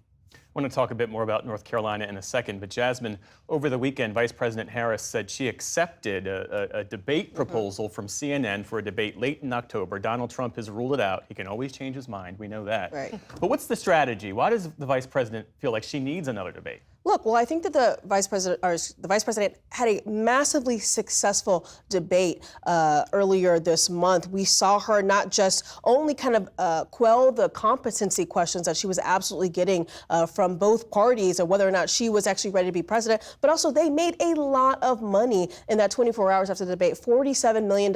So they want to recreate those moments. And of course, it's a little bit of goading Trump, something that they have seen just in the debate and since the debate that has been successful, trying to poke him, really kind of playing this game of are you or are you not a chicken. And so I think we're going to continue to see her up until really it's basically too late and those dates expire, trying to get Trump again on that debate stage, because there is no, or at least they believe that there is no downside into them doing this. Well, and one thing I will note is that the vice presidential debate is scheduled for October 1st. In the first presidential debate between between Trump and Harris, Trump was like, J.D. Vance, he doesn't speak for me. Well, so is he going to let J.D. Vance and Tim Walz have the last word? I guess we'll find out. But part of what the Harris campaign is betting is that, Trump may say it's a closed question. And I think every time that J.D. Vance has gotten the last word, the former president wasn't happy about it. So I think that, we'll see after October 1st. We shall see. Meantime, Donald Trump, it appears, is trying to shift and soften his approach toward women. Speaking in North Carolina over the weekend, he said, "I will protect women at a level never seen before. They will finally be healthy, hopeful, safe, and secure." And this comes as NBC has a new poll out that shows Harris leading Trump by 58 to 37% among women. That is quite a gap. This is a historically large gender gap, and Trump is doing better with men than Harris is doing with men. That was what makes the gap so gaping. Trump, in those remarks, also said, and I just want to read this, women will no longer be thinking about abortion because it is now where it has always had to be with the states. So he is essentially saying that you're not going to have to worry about abortion. Your life is going to be great if I am elected president again. And what he's saying is that it's with the states. There's going to be these ballot measures. It'll be figured out. I have to say, though, women are not going to stop thinking about it. In fact, ever since Roe was overturned with Supreme Court justices that Trump proudly appointed, ever since Roe was overturned, abortion has become a campaign issue like it wasn't before. Before it was a motivator for Christian conservatives, but it was not a broad-based issue that Americans thought was front of mind in the last couple of decades. Now it is a front-of-mind campaign issue. There are going to be these ballot measures. And I was traveling with Vice President Harris on Friday when she went to Georgia with a late-added rally in the Atlanta area. Specifically, the entire speech was about reproductive health care and what she calls Trump abortion bans in nearly 24 states. He was responding to that.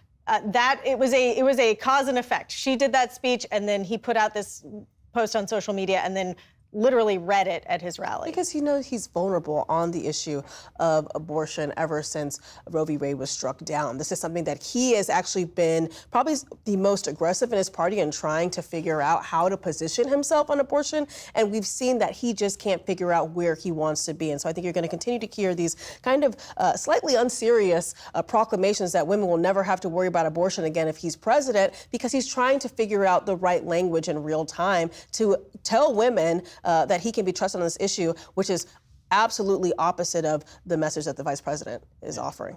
Well, we got some news today out of Nebraska, and this relates to the Republican effort to change how Nebraska awards its electoral college votes. This was an effort by Republicans to boost former President Trump, and it hit a roadblock in the form of a state legislator named Mike McDonnell. He put out a statement, part of which I'll read. He says, in recent weeks, a conversation around whether to change how we allocate our electoral college votes has returned to the forefront.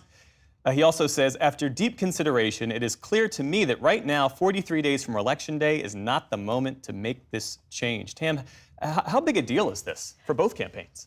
This is, in some ways, this returns it to where it was, which is that this was kind of going nowhere. They've been trying to do this. The Republican legislature has tried a few times to make this happen. What is interesting is that in the past week, former President Trump, his close ally Lindsey Graham, have been talking to these legislators, trying to put pressure on them, trying to make it happen one more time. This is because Trump allies readily admit that he is not winning in this one congressional district. In fact, Harris and her campaign have spent a lot of time and money and sent, Doug Imhoff is the second mayor of Omaha at this Living point. there, he's got an apartment. He just got an apartment. Yeah, they have spent a lot of time and effort on this one electoral college vote, because if it comes down to just the blue wall states, then she would also need this blue dot, the second congressional district in Nebraska, in order to get to 270. And obviously, Trump and his allies do not want that to happen. There's no doubt this is a major win for the Harris campaign. Of course, this guy can change his mind, that we may go through 2 more rotations of this before we get to November. But certainly, I've been talking to Harris Hayes. I was with them in North Carolina 2 weeks ago, where I asked an aide, really, what's their path? And they say that they are most comfortable, they feel most bullish about the blue wall path plus Omaha, and that is where that congressional district is. And so they want to maintain that. And so him basically ruling out, switching it, saying that we're too close to November to do this, this is a win for them, even though it still maintains what is the status quo.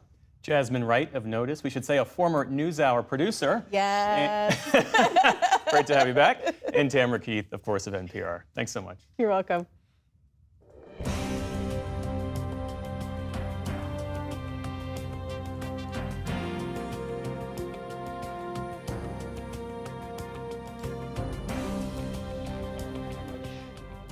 A new lawsuit filed today accuses ExxonMobil of contributing to the world's plastic pollution.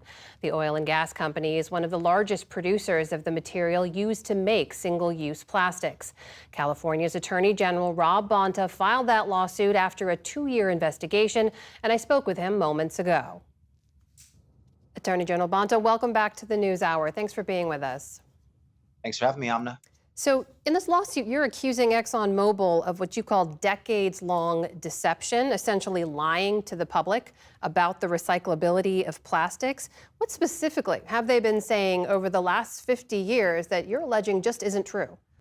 Well, since the 70s, for decades, they've been telling the world, Americans, Californians, that plastics are recyclable and are being recycled, and that consumers can participate in a single-use throwaway culture, and it's okay because all those plastics that you throw away will be reclaimed, recycled, will show up in someone else's household as a useful plastic product, a utensil or a container or something else, and that is absolutely false. When in many occasions, most occasions, the item is completely not recyclable and never going to be recycled. ExxonMobil spokesperson did push back on parts of your lawsuit, saying in a statement to Reuters in part that, quote, suing people makes headlines, but it doesn't solve the plastic waste problem. Advanced recycling is a real solution. They're referencing there a program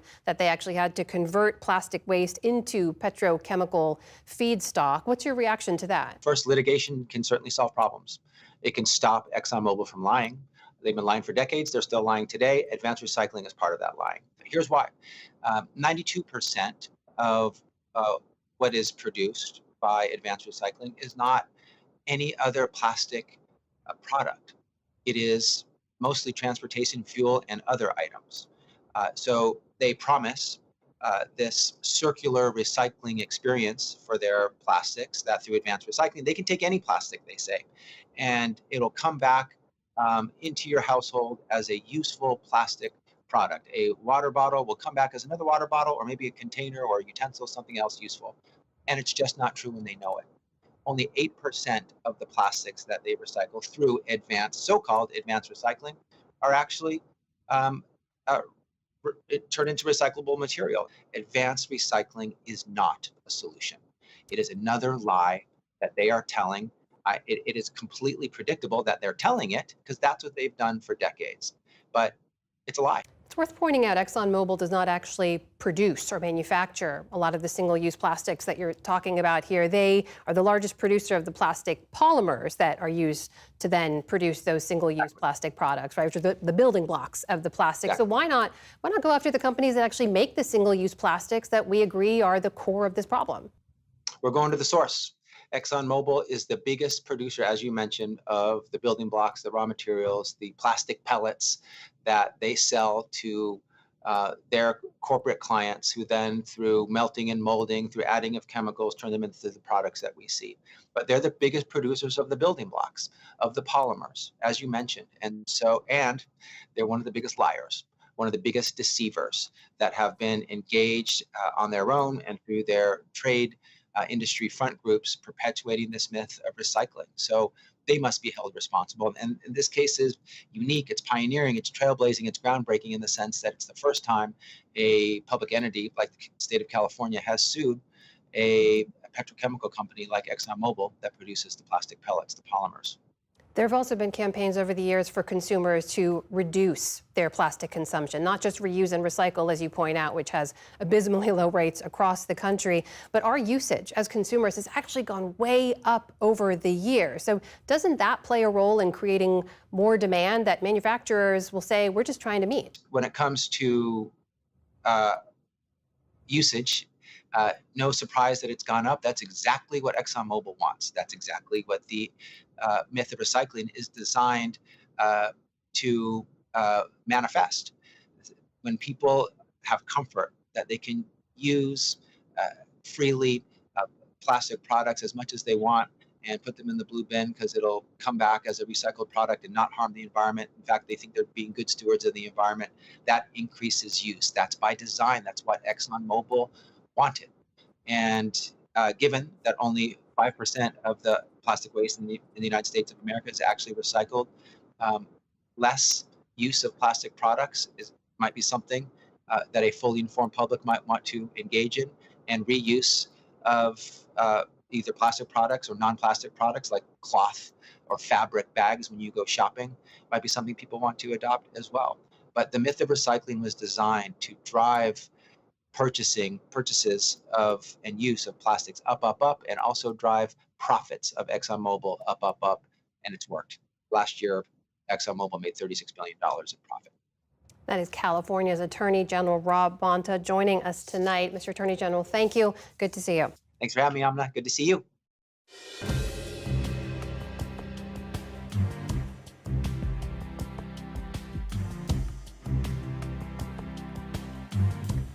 Stephen Colbert has been making America laugh for decades, and since 2015 on CBS's The Late Show with Stephen Colbert. Over the years, his wife, Evie McGee Colbert, has often gotten a mention and makes regular cameos on the show.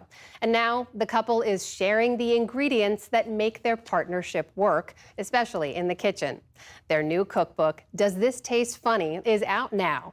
And we met up recently to talk food, family, and politics for our arts and culture series, Canvas.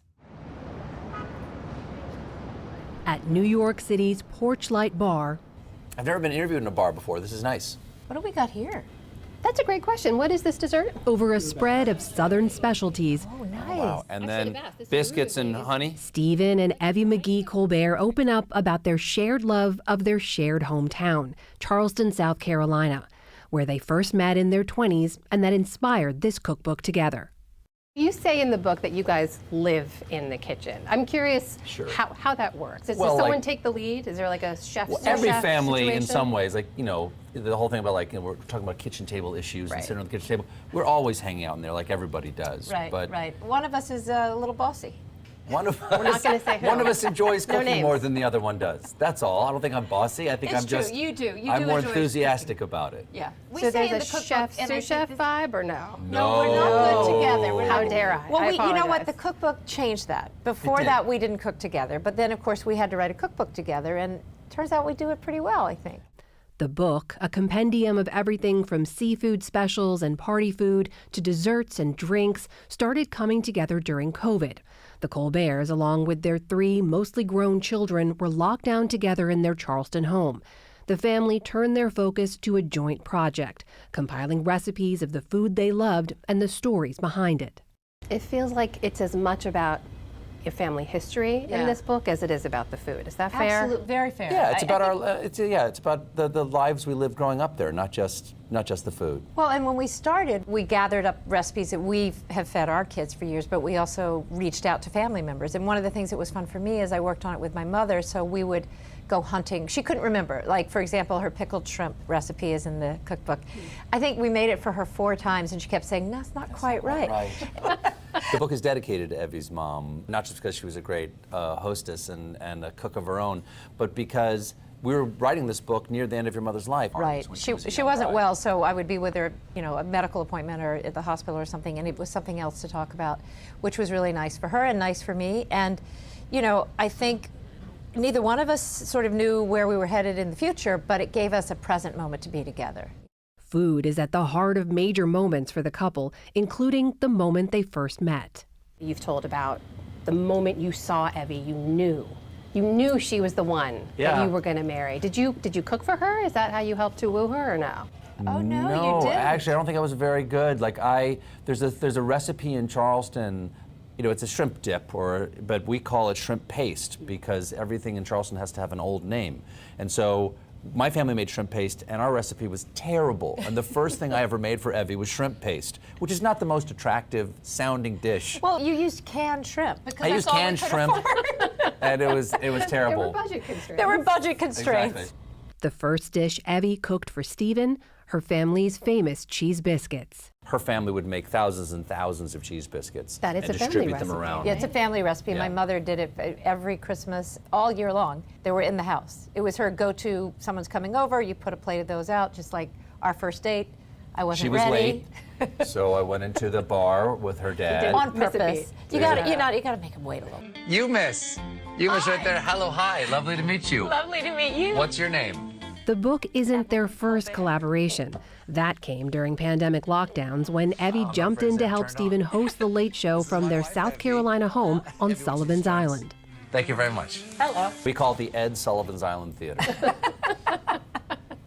Was that sort of your first professional time working together? It was. Yes, we were terrified. It was, I was eyes terrified. went wide when she said yes, it was. It was. It really was. And there were very funny moments that now are funny, at the time were slightly stressful, where he would turn to me and say something like, I can't hear Tom Hanks. And I would say, I don't know what to do. Because she was my crew on the couch with a headset and all these wires around her. She's like, I don't know what button to push. The polls are showing that we won by numbers you've never even heard of. We got 17%, 100 didgeridoo, and of course... Back in his studio, Stephen Colbert is back to doing what he does best, bringing levity to a heavy time and sometimes heavy topics.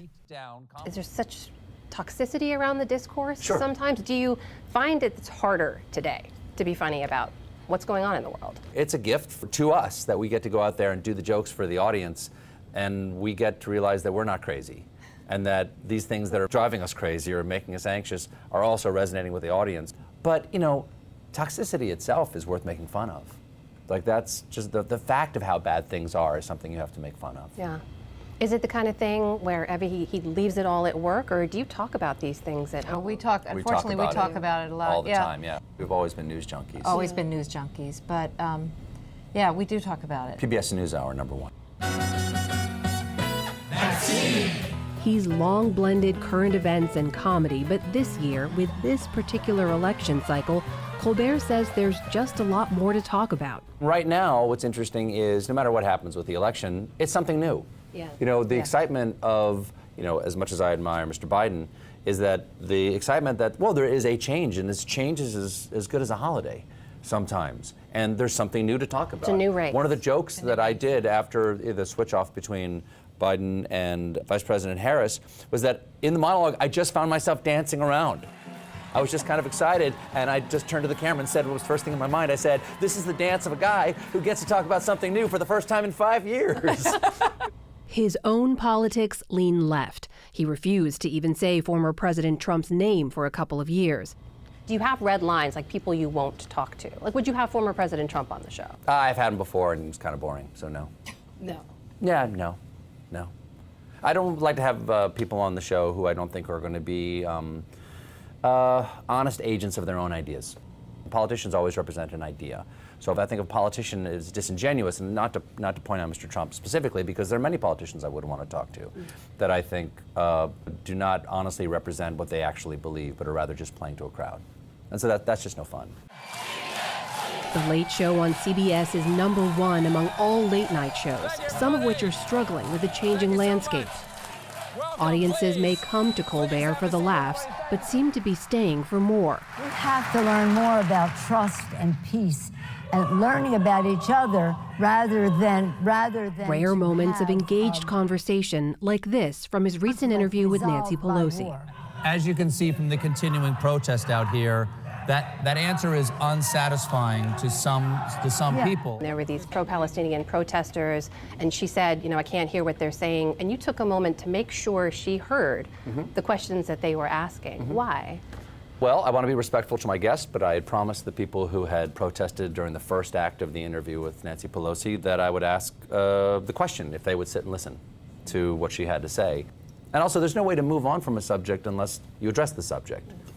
That feels like something you may have learned in 30-plus years of marriage together, no? Yes, Well, it I is do good think to address listening- the subject. Well, and listening, you know, and I think what you did so well at that moment, that's what conversation is about. That we have to listen to the issue that is bothering someone so you can respond to it.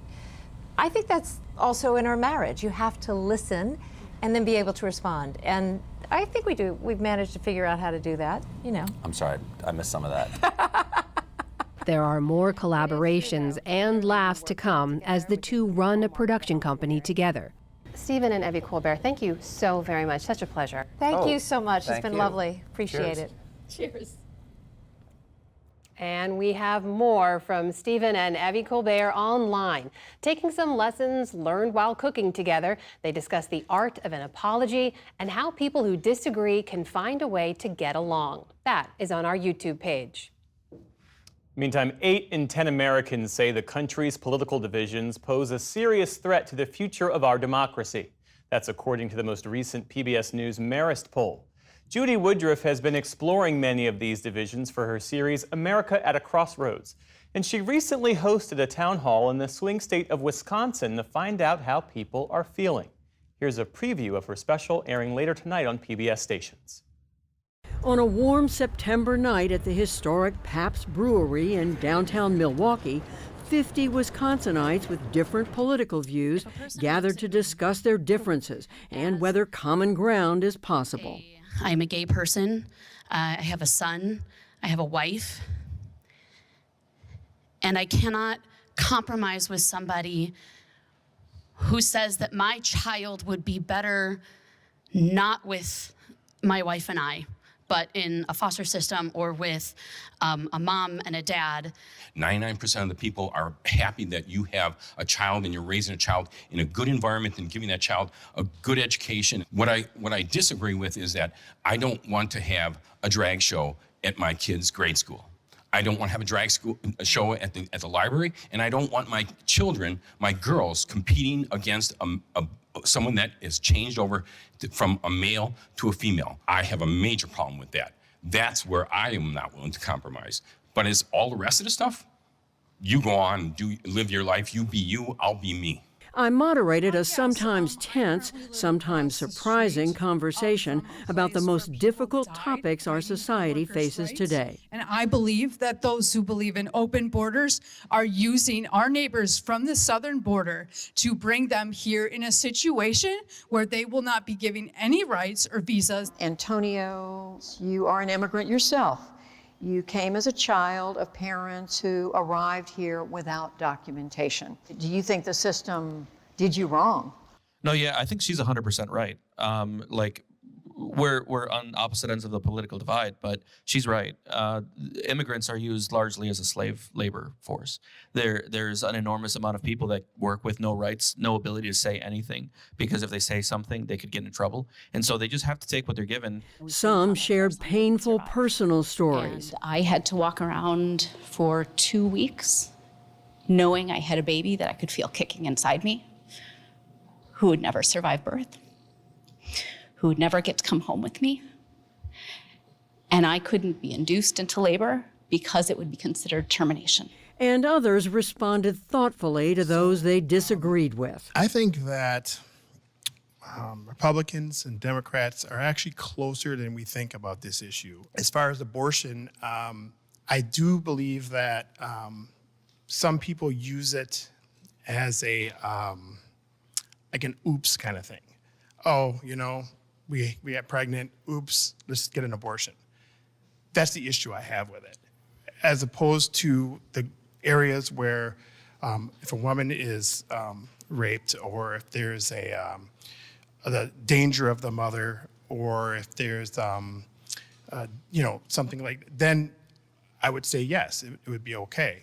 With the help of a panel, we tried to make sense of the difference between what we see in Washington and the conversations taking place in the room. Our political divisions are mapping onto so many other divisions in our lives, whether we're talking about race or sometimes gender. We have a politics that will find a way to weaponize anything that's different among us and then turn us against one another in hopes of, out of expedience or in hopes of winning elections. They want us to be at each other's throat. They want an issue. They want us to fear and dislike one another. Please join me tonight at 9 p.m. Eastern, 8 Central, for Crossroads, a conversation with America. And you can get a look behind the scenes of how we produced that town hall. See that at pbs.org/newshour. And that is the NewsHour for tonight. I'm Jeff Bennett. And I'm Amna Nawaz. On behalf of the entire NewsHour team, thank you for joining us.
think about that. So I listen to Fox News. I listen to Newsmax. I will go to CNN to see what they're saying.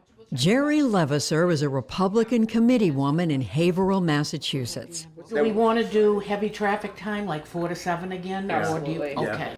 On a hot evening this July, she and a handful of fellow Republicans were working on their plans to show support for former President Trump, while Fox News played in the background.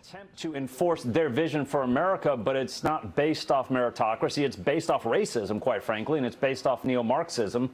I think that President Trump gets not that Fox is pro-Trump, but I think he gets a better interpretation of his values and what he stands for from Fox. MSNBC is much more likely to insult Republicans as opposed to insulting a Democrat.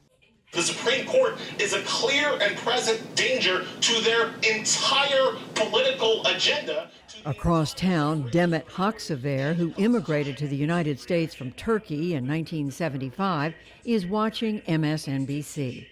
In the morning, I start watching MSNBC, Morning Joe, CNN, sometimes PBS, other sources, BBC. And at night, I tune in to MSNBC. Haksever is a retired economist who's now involved with Indivisible, a grassroots political group dedicated to opposing the Republican Party. And why do you prefer MSNBC, do you think? Well, I like their focus on the issues that are important to me. What about Fox? Oh, Fox? No, I gave up on Fox a long time ago. Haksever and Levasseur are not unique. A 2023 survey by the Associated Press found that 26% of Democrats and 60% of Republicans have little or no trust in the news media. And research by YouGov in 2024 showed Democrats were more likely to trust a wider range of sources than Republicans, who were far more inclined, like Levasseur, to primarily trust Fox and Newsmax. The national news is more polarized, certainly on broadcast and cable, and it's much less reportage and much more opinion. Martha Minow is a professor and former dean of Harvard Law School, whose book, Saving the News, looks at how the news media has been transformed under declining government regulation and increasing economic and political pressure. Political parties funded newspapers in the 1840s, 50s, 60s. The journalism that developed in the 1880s into the golden age of the 1960s was the first time that objectivity was elevated as an ideal, that really recognized we need multiple sources, we need to be transparent, we need to actually document, we need to have a counterpoint. Here is a bulletin from CBS News. That also just happened to be good business, to advertise to the most people, which paid for publication. Newspapers and broadcasters had an incentive to aim for objectivity. This picture has just been transmitted by wire. In the 1950s, 60s, and 70s, television news reporting was primarily limited to the three major networks, CBS, ABC, and NBC. With only a handful of channels available for broadcast, the government issued licenses to the networks and also put regulations in place to ensure fair treatment in their coverage, like the Fairness Doctrine, enacted in 1949. The Fairness Doctrine was part of the entrance of the federal government in the regulation of access to the airwaves for television, radio. You have to have balance, and if there is a presentation of one point of view, you have to have a contrary point of view. If a public official were attacked, they had a right to reply. Good evening, I'm David Walker. And I'm Lois Hart. Now here's the news. But as cable TV grew in popularity and dozens of new channels came on the air, all viewers had to do to get a contrary point of view was change the channel, in theory. So the Fairness Doctrine was phased out by President Ronald Reagan's FCC in 1987, setting the stage for a radical transformation in the way Americans got their news.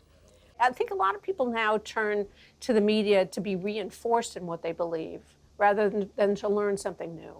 Minow says cable networks like MSNBC, Fox News, and others now pursue smaller audiences on the left or the right, sometimes called narrowcasting, by leaning into opinion coverage that those viewers will agree with. Kamala Harris has a horrific track record, even worse public persona. She has different superpowers and different areas she will need to work on to appeal to voters than President Biden. Opinion media is more successful than news media, than journalism. I think it's related to this lack of curiosity, people looking to be reinforced.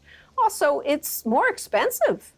You know this. It's more expensive to actually interview people, to look at documents, to actually explore without knowing ahead of time what is your story. Being able to convert a story into something that's very simple, digestible, and maybe even outraging is more successful. It attracts attention. It's what people talk about. Breaking just now, an illegal immigrant from Ecuador arrested, apprehended, under arrest, suspected of sexually assaulting, as you said, a teenage girl in a New York City park. Recently, there was a 13-year-old girl in New York that's been raped by an illegal that's crossed into this country. He tied up the little boy that was with her, gagged them, and nothing comes out of the White House about how horrible this is. According to a new analysis from NBC News, quote, despite several horrifying high-profile incidents, there is no evidence of a migrant-driven crime wave in the United States. In fact, They are just cherry-picking terrible crimes by immigrants, but they don't mention ever the positive contributions of the immigrants to our communities, to this country. But is partisan news media in fact creating more division in the country? Or are partisan viewers now finding their way to more friendly outlets? So I've been focused on polarization almost my whole career. Professor Matt Lewandowski is a political scientist at the University of Pennsylvania. His research shows that watching certain channels does have an impact on viewers' political opinions. We showed people the kind of Fox coverage, the MSNBC coverage, or kind of a mainstream news coverage. And what we found was that people tended to move in the direction of the source, right? Especially if it was a source that was congenial to them. How do you see the role of the news media and any bias or slant in the news media in affecting the way most people think about issues? Well, there's certainly an effect. I think people who are actively involved in politics tend to be quite polarized, but the country as a whole still has room to come together, find common ground. But the factor working against that is that politicians often have an incentive to divide people. Lewandowski says both the news media and political leaders, who are often recruited from the political extremes during primaries, have played a role in deepening our divisions. Venezuela is releasing thousands of people, criminals, gang members, drug dealers, the worst.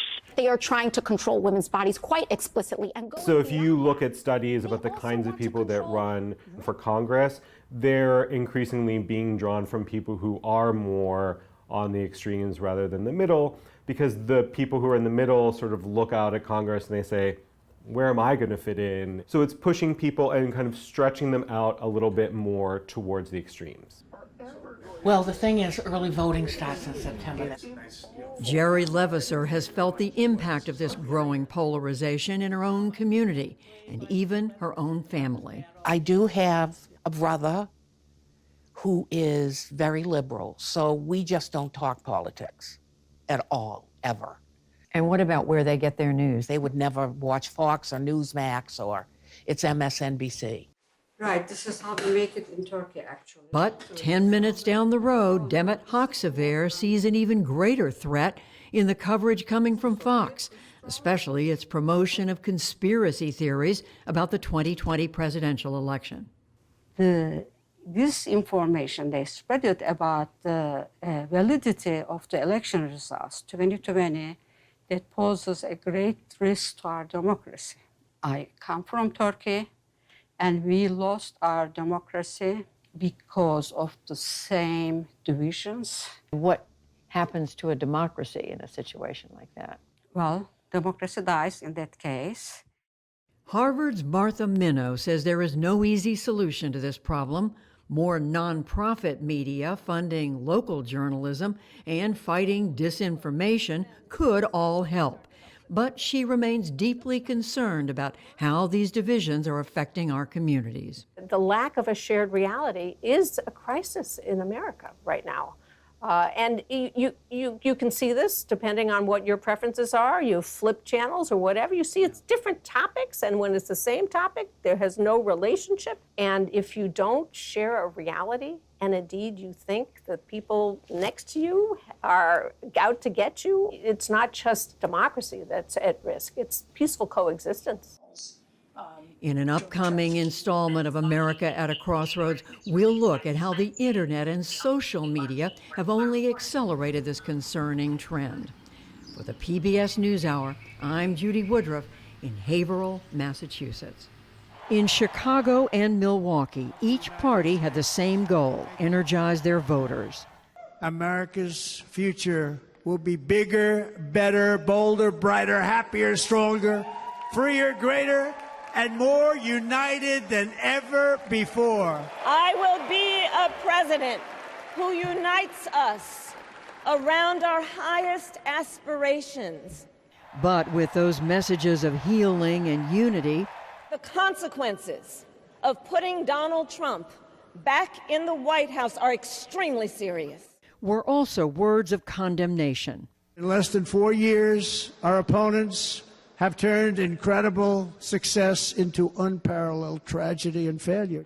And on the convention floor, I think we're at a crossroads. A house divided cannot stand. those deep political divisions were about more than the candidates. Kamala Harris hadn't even become the Democratic nominee when Republicans met in Wisconsin. But they were about issues that define America and were top of mind for all the delegates we spoke to. I would love to say America's in a good direction right now, but it's obviously not the truth. Republican Alberto Herrera is from the border town of Mission, Texas. Unfortunately, Donald Trump, he's going to be blamed for all the stuff that happened the last 4 years, and he's going to try to repair it. And I think he'll do the best he can. And we as Americans, if we don't get our act together, it doesn't matter how much of a good president we have, it's going to be a hard, hard ride. I think the contrasting difference cannot be any clearer. Christian Figueroa is a Democrat from Southern California. There is, a set of people in the Republican Party that seem over the past few years, at least what I've seen, to choose violence, to choose division, to choose just anger and retribution as a method of leading, of so-called leading. Though all agreed political divisions are concerning, delegates had differing opinions on what's behind them. Republican Jesse Franklin Murdoch, also from California, focused on the media's influence. So I think that people who don't take the time to really think about every issue for themselves and just look online or turn on the TV, they may be well-intentioned, but they're sometimes misled. Democrat Robert Branscombe of Arizona said polarization in Washington is part of the problem. I think we got in this place because we went to the tribalism. We Democrats, we have our progressive side, Republicans had their MAGA extreme side, and it became unpopular to talk to each other. Wisconsin State Treasurer John Leiber served as a GOP delegate in Milwaukee. Even here in Wisconsin, the friendly atmosphere has broken down in the last couple decades. Used to be Republican and Democratic legislators could meet, go have a beer after session, and just talk to each other.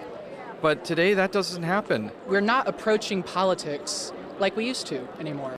But Virginia Democrat Caleb Fulford placed the bulk of the blame on the rhetoric on the Republican side, particularly from the former president. Politics used to be a side topic. It used to not be sort of who you were as a person. We are now in a society where if you were a Republican or a Democrat, I can somehow self-identify you with a whole set of moral beliefs, set of judgments, and opinions. And I think it comes from just like this politics of hate, where it's Donald Trump. It comes from the top down. Alabama Republican delegate Logan Glass. President Biden saying things such as it's time to put the bullseye on Donald Trump. Well, President Biden got what he asked for, and look, I know President Biden didn't literally mean let's shoot Donald Trump. I know that, but that sort of divisive rhetoric is not helpful. Like many of the conversations happening across the country, ours eventually turned to some of the most divisive issues of the day, from immigration to reproductive rights. If you don't have abortion rights, then what other rights are you going to take away from us? Myself as an African American man, we have voter rights, we have social rights, you have transgender, you have the Project 2025 talking about dismantling our government, taking away the education department, things like that. So those things really harm or hurt our country. I have so many friends that are immigrants to this country that are proud that they came through the immigration system the proper way, the legal way. Michelle Merrill is the Republican State Committee woman for Broward County, Florida. I don't think others should be able to come across our board in hordes in an illegal way and just be here and be sucking up the resources of our government, of our schools, of the taxpayers when they didn't come here the right way. Republican delegate Susan Kokinda from Michigan pointed to the economy. People can't make it. I'm from the Detroit area, which created the middle class, where one income could support a family. Now 5 incomes can't support a family. That's what has to change.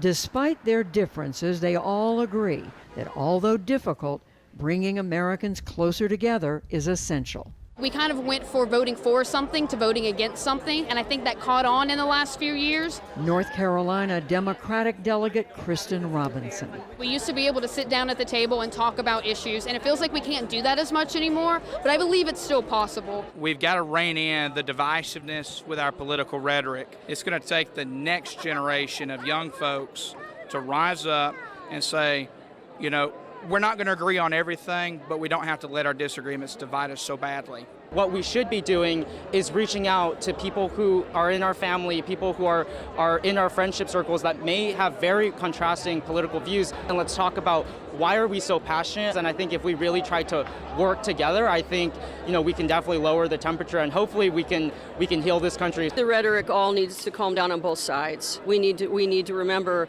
we're Americans first. We're all suffering. We're all going through things right now. And we just have to walk in each other's shoes and be a little kinder and a little gentler.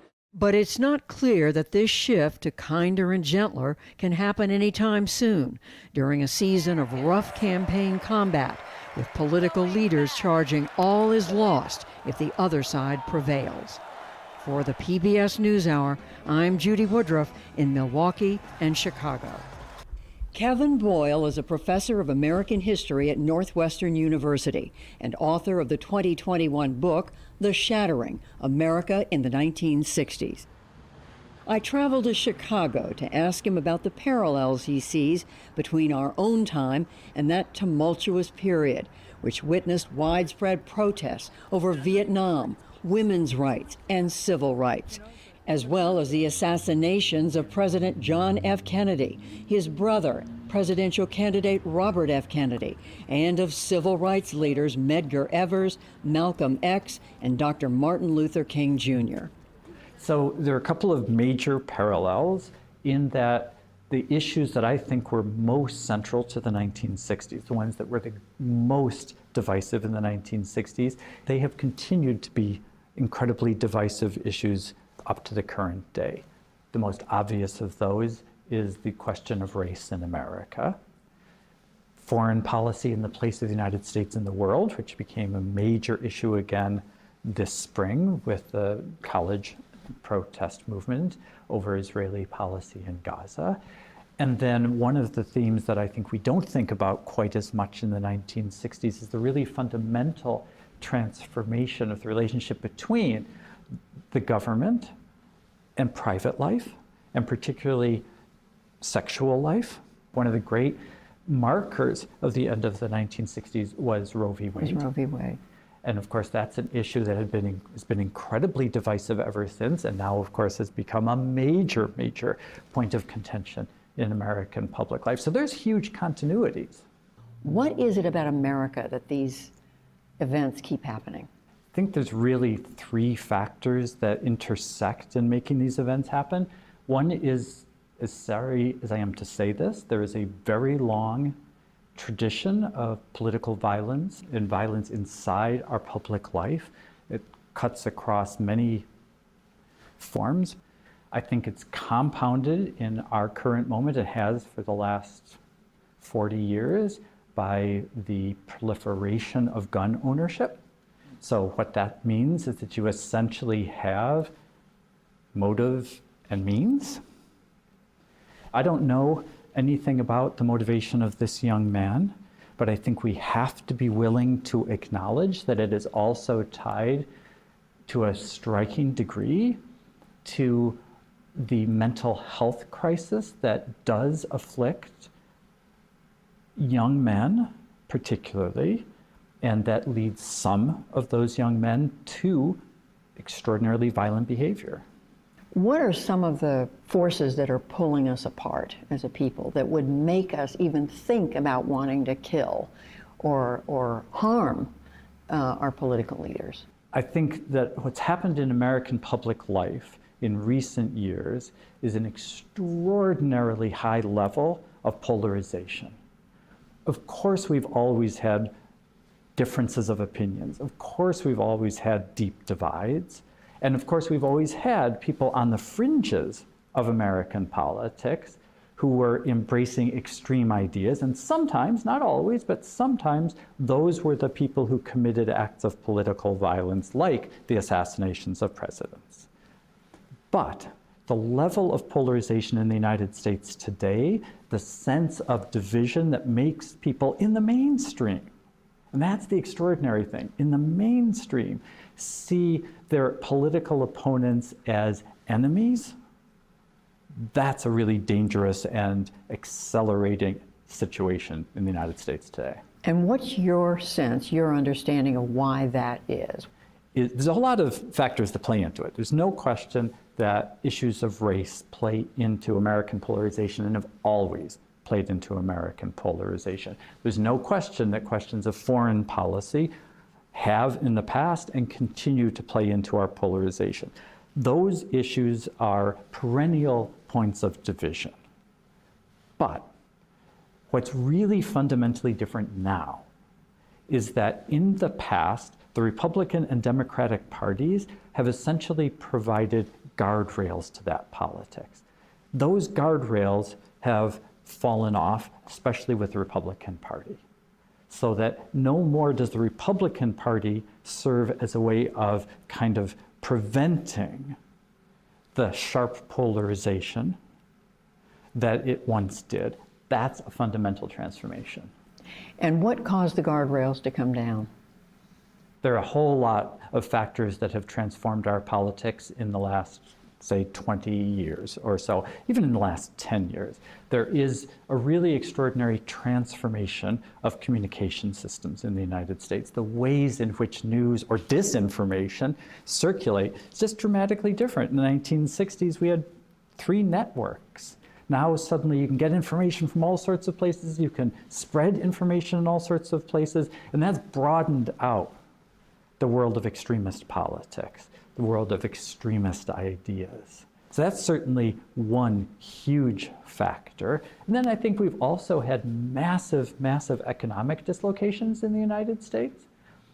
2008's financial meltdown, for instance, which has caused a high level of frustration for huge portions of people, of fear for huge portions of people that then can get channeled in various ways that intensifies that polarization. Do you have a sense of what it's going to take to get us to a better place? We need to tone down American political rhetoric. We need to scale it back because whether we like it or not, powerful figures have huge influence on the way that a lot of ordinary people think about politics. So if the political leadership is willing to scale back the rhetoric, and that happens in both parties, but I do believe that it's only fair to say that the Republican rhetoric has been much more inflammatory in recent years than the Democratic rhetoric. It's not to say there hasn't been moments of inflammatory rhetoric with the Democrats, but I don't think there's an equivalency there. Are we talking about something that's going to take generations to make progress on, or is this something that could happen more quickly? What do you think? I hate to think that it could take generations to solve, but I have a very hard time seeing the way forward in the short term. These are issues that we have known about for a very long time, that we talk about from time to time, but we don't see movement on them. You know, I'm a very, very great admirer, as are many, many people in the United States, of Martin Luther King. And the extraordinary thing about Martin Luther King, the thing that made him such an extraordinary figure in the United States, is that what he was calling for was a transformation of how the nation, how people in the nation thought of themselves. How he wanted to see them create what he called over and over again in the movement, called over and over again, a beloved community, that you have a sense of obligation to each other. And that's the fundamental transformation, I think, that King was pushing for in the 1960s and that American society needs today, is the sense that you have an obligation to someone else rather than to purely, not polar opposites, but purely to individual rights.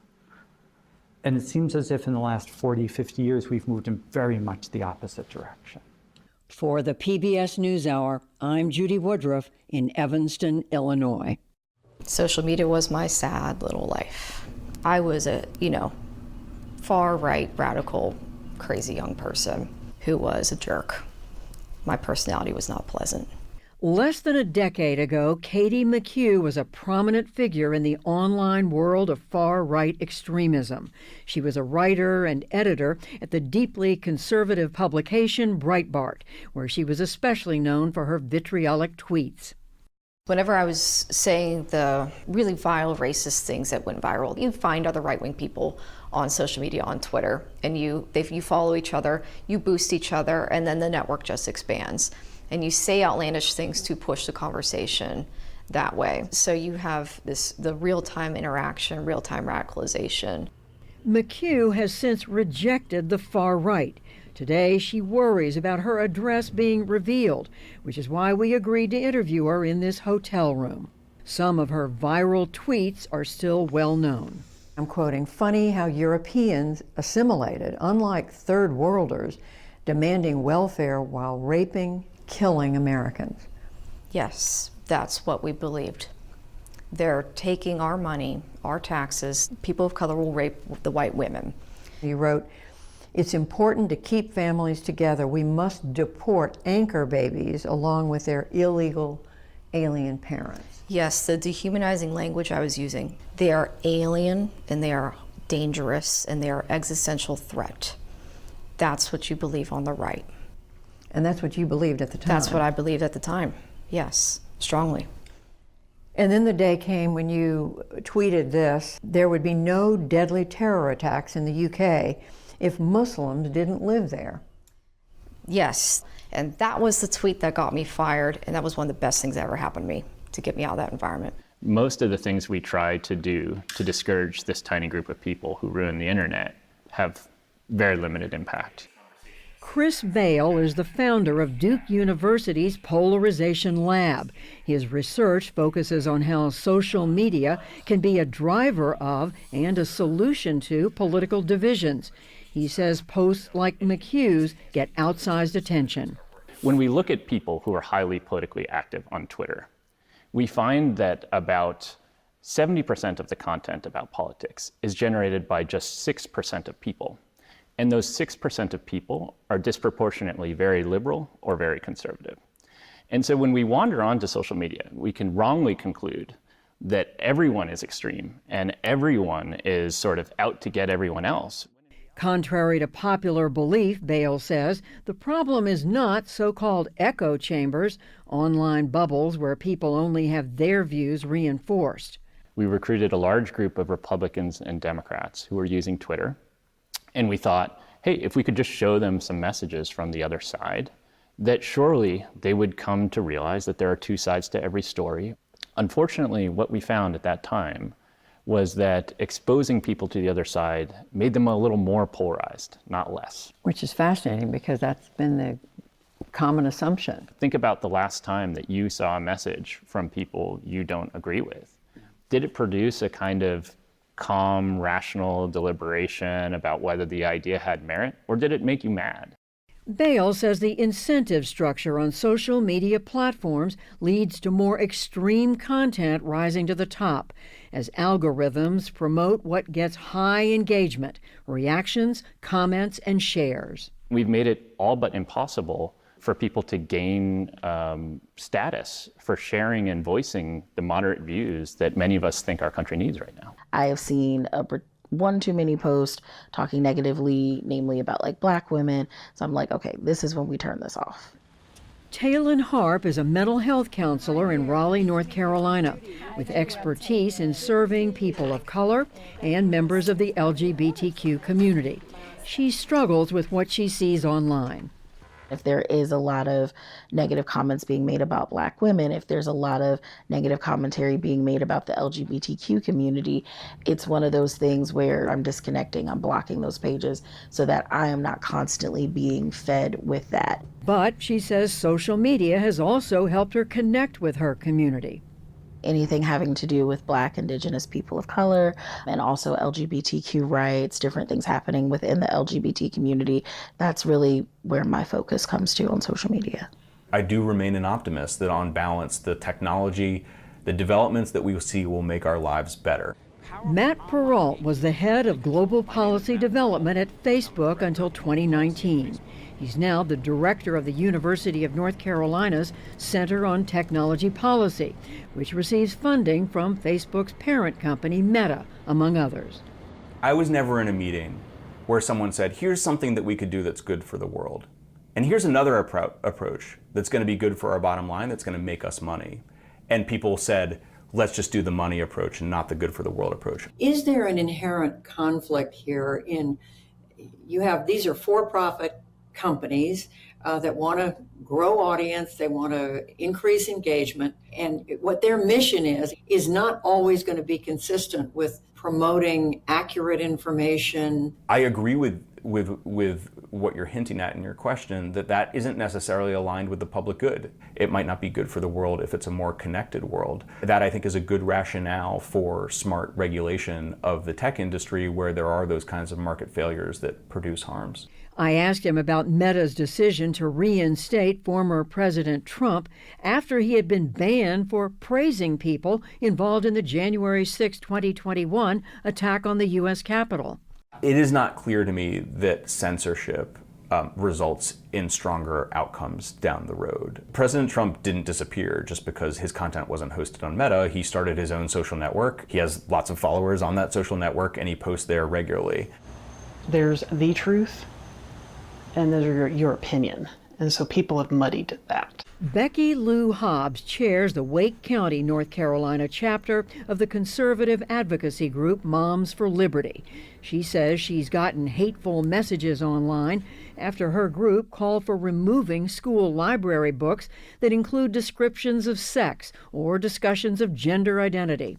There's a difference between not liking a statement I make and making somebody angry versus somebody wishing harm, death on you, a family member. I mean, is it your sense that the people in charge of content with these different social media platforms should do a better job of policing themselves, monitoring themselves? It gets really slippery when some bot or programmer tries to determine without true thought what is offensive and what is not. That's not a free platform.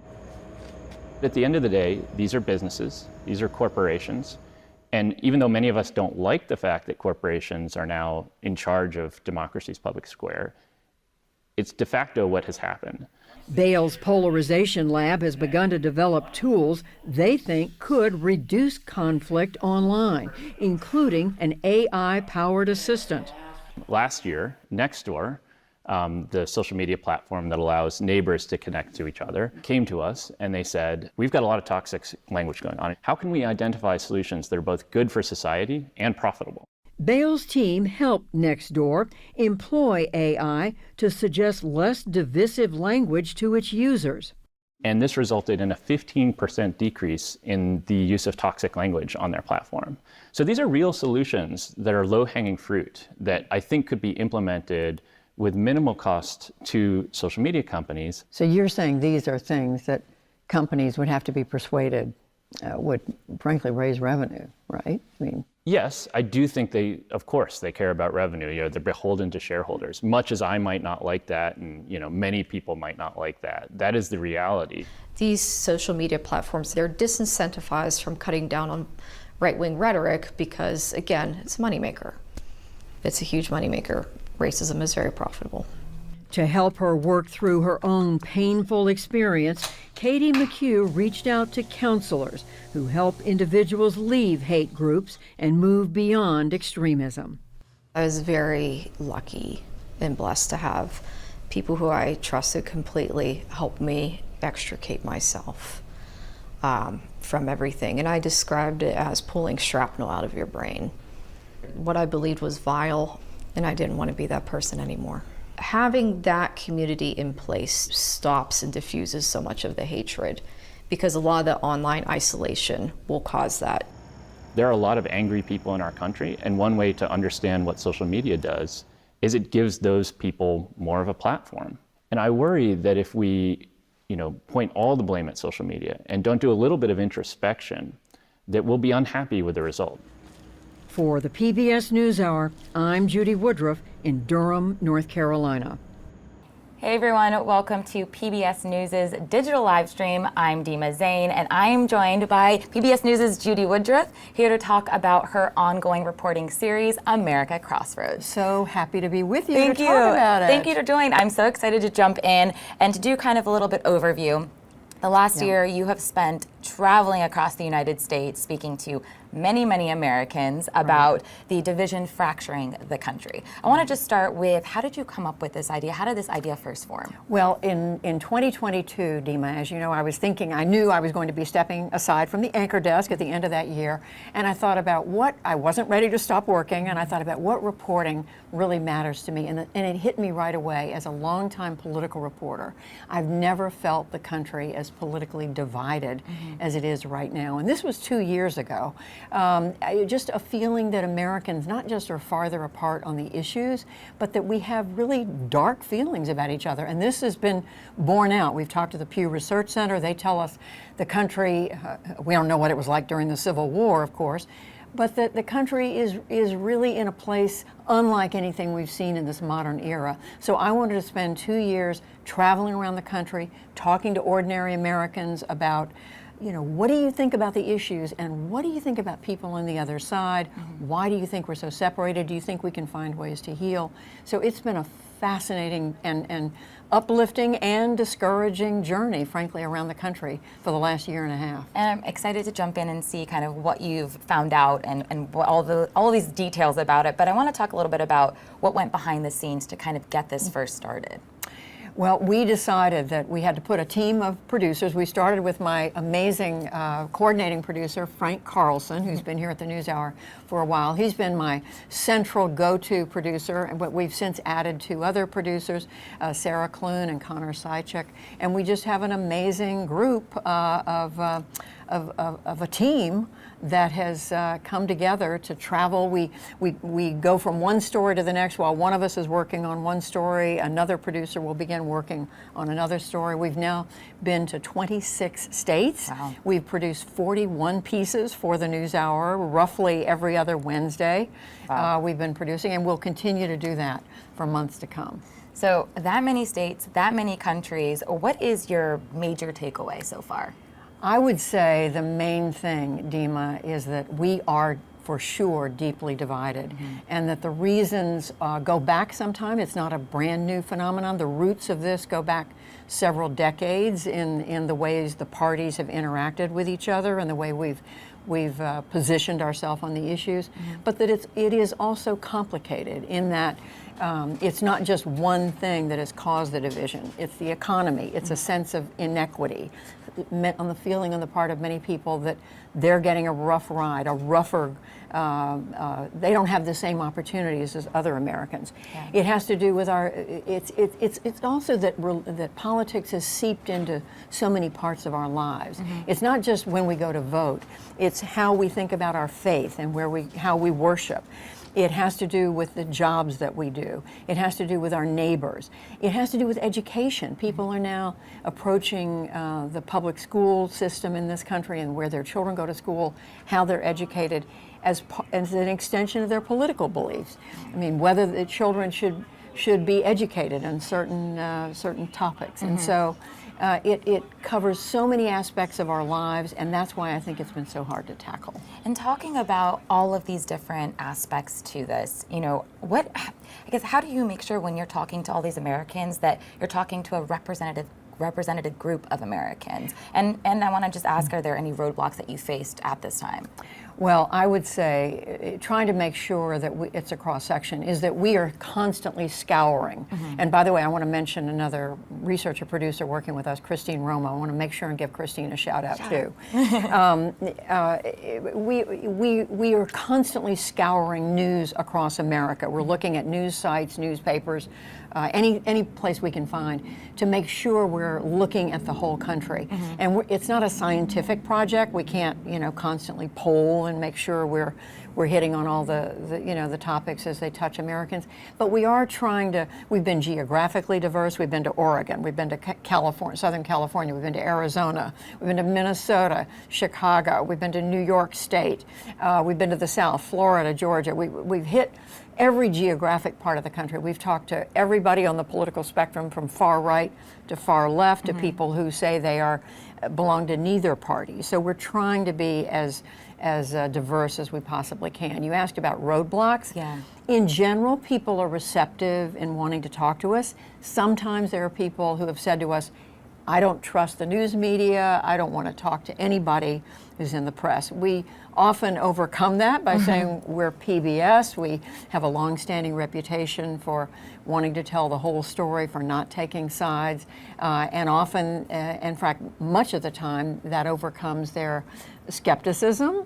But sometimes, let's face it, we live in a time when many Americans just don't trust the news media, and we have to win them over one at a time. And speaking on that subject, we've seen several mentions throughout the series of Americans concerned about the divide that they said that the news media has made, or that has been a part of. How do you think that the news media and the conversation around it has changed in the past few decades?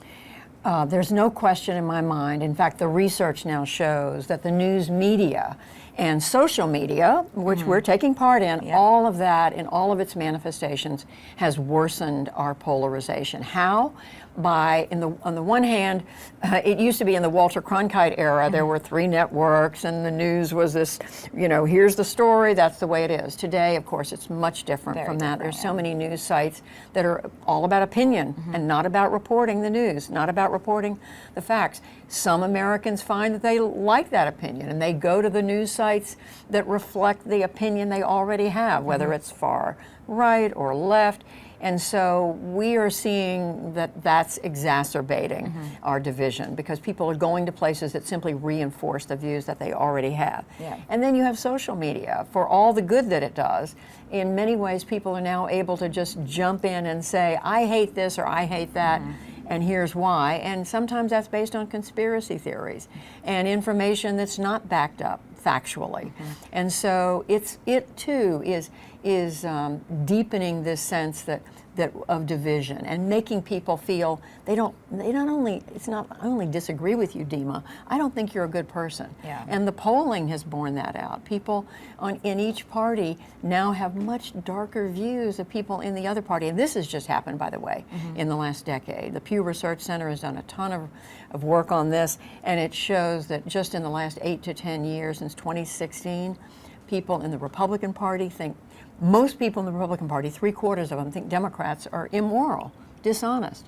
And almost that high a percentage, Democrats saying the same thing about Republicans. We didn't used to be this way. Yeah, and I do want to jump to misinformation shortly, but I have a viewer question from Lynn on Threads who asked, do you believe that the media has a responsibility to draw very obvious lines of distinction between the candidate's ability to tell the truth, model a kind of respectful character for the nation of children and grandchildren watching this unfold, and simply act with common decency?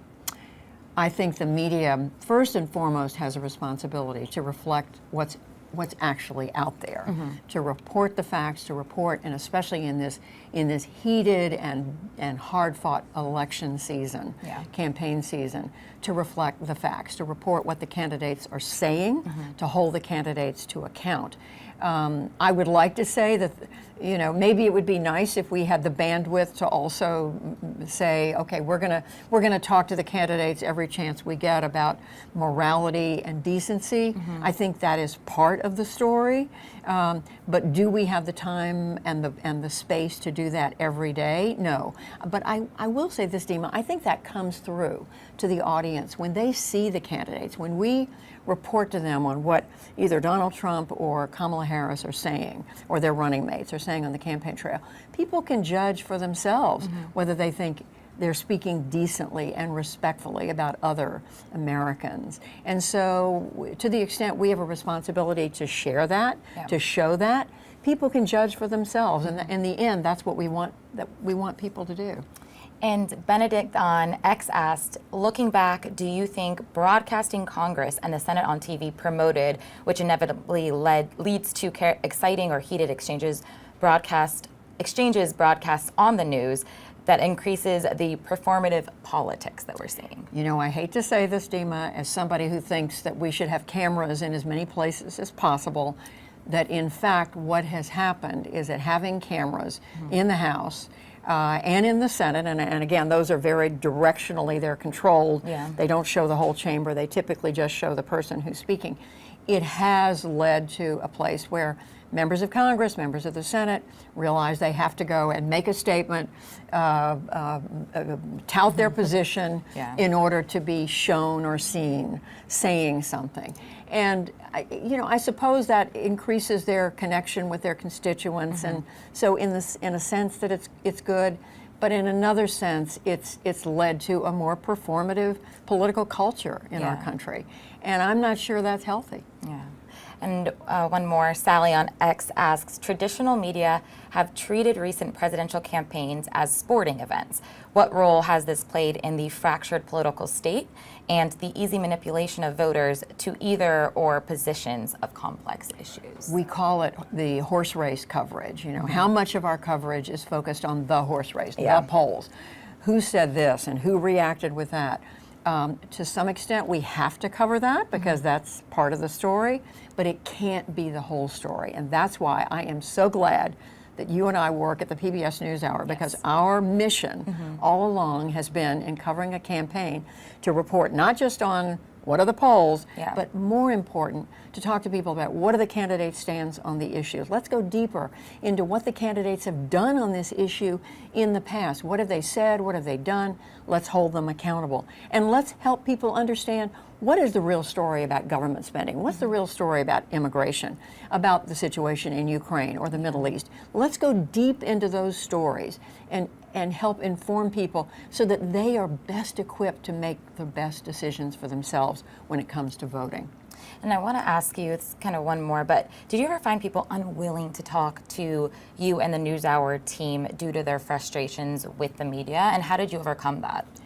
Yes, sometimes. I'm glad to say that most of the time, to the extent people are familiar with PBS and with the NewsHour, they know what our track record is. They trust us as a result of that. But when we've encountered people who have a general distrust of media, including PBS, of all of us, I try to explain to them who we are. I'll send them stories that we've done. I'll encourage them, look at the reporting that we've done. Decide for yourself. And when we've done that, many cases people have come around and said, oh, I see this, okay, I'll talk to you. Sometimes people are just feeling frustrated and upset with the news in general. Some people have gotten to a point where they just say, I don't want anything to do with the news anymore because I don't like what I'm seeing.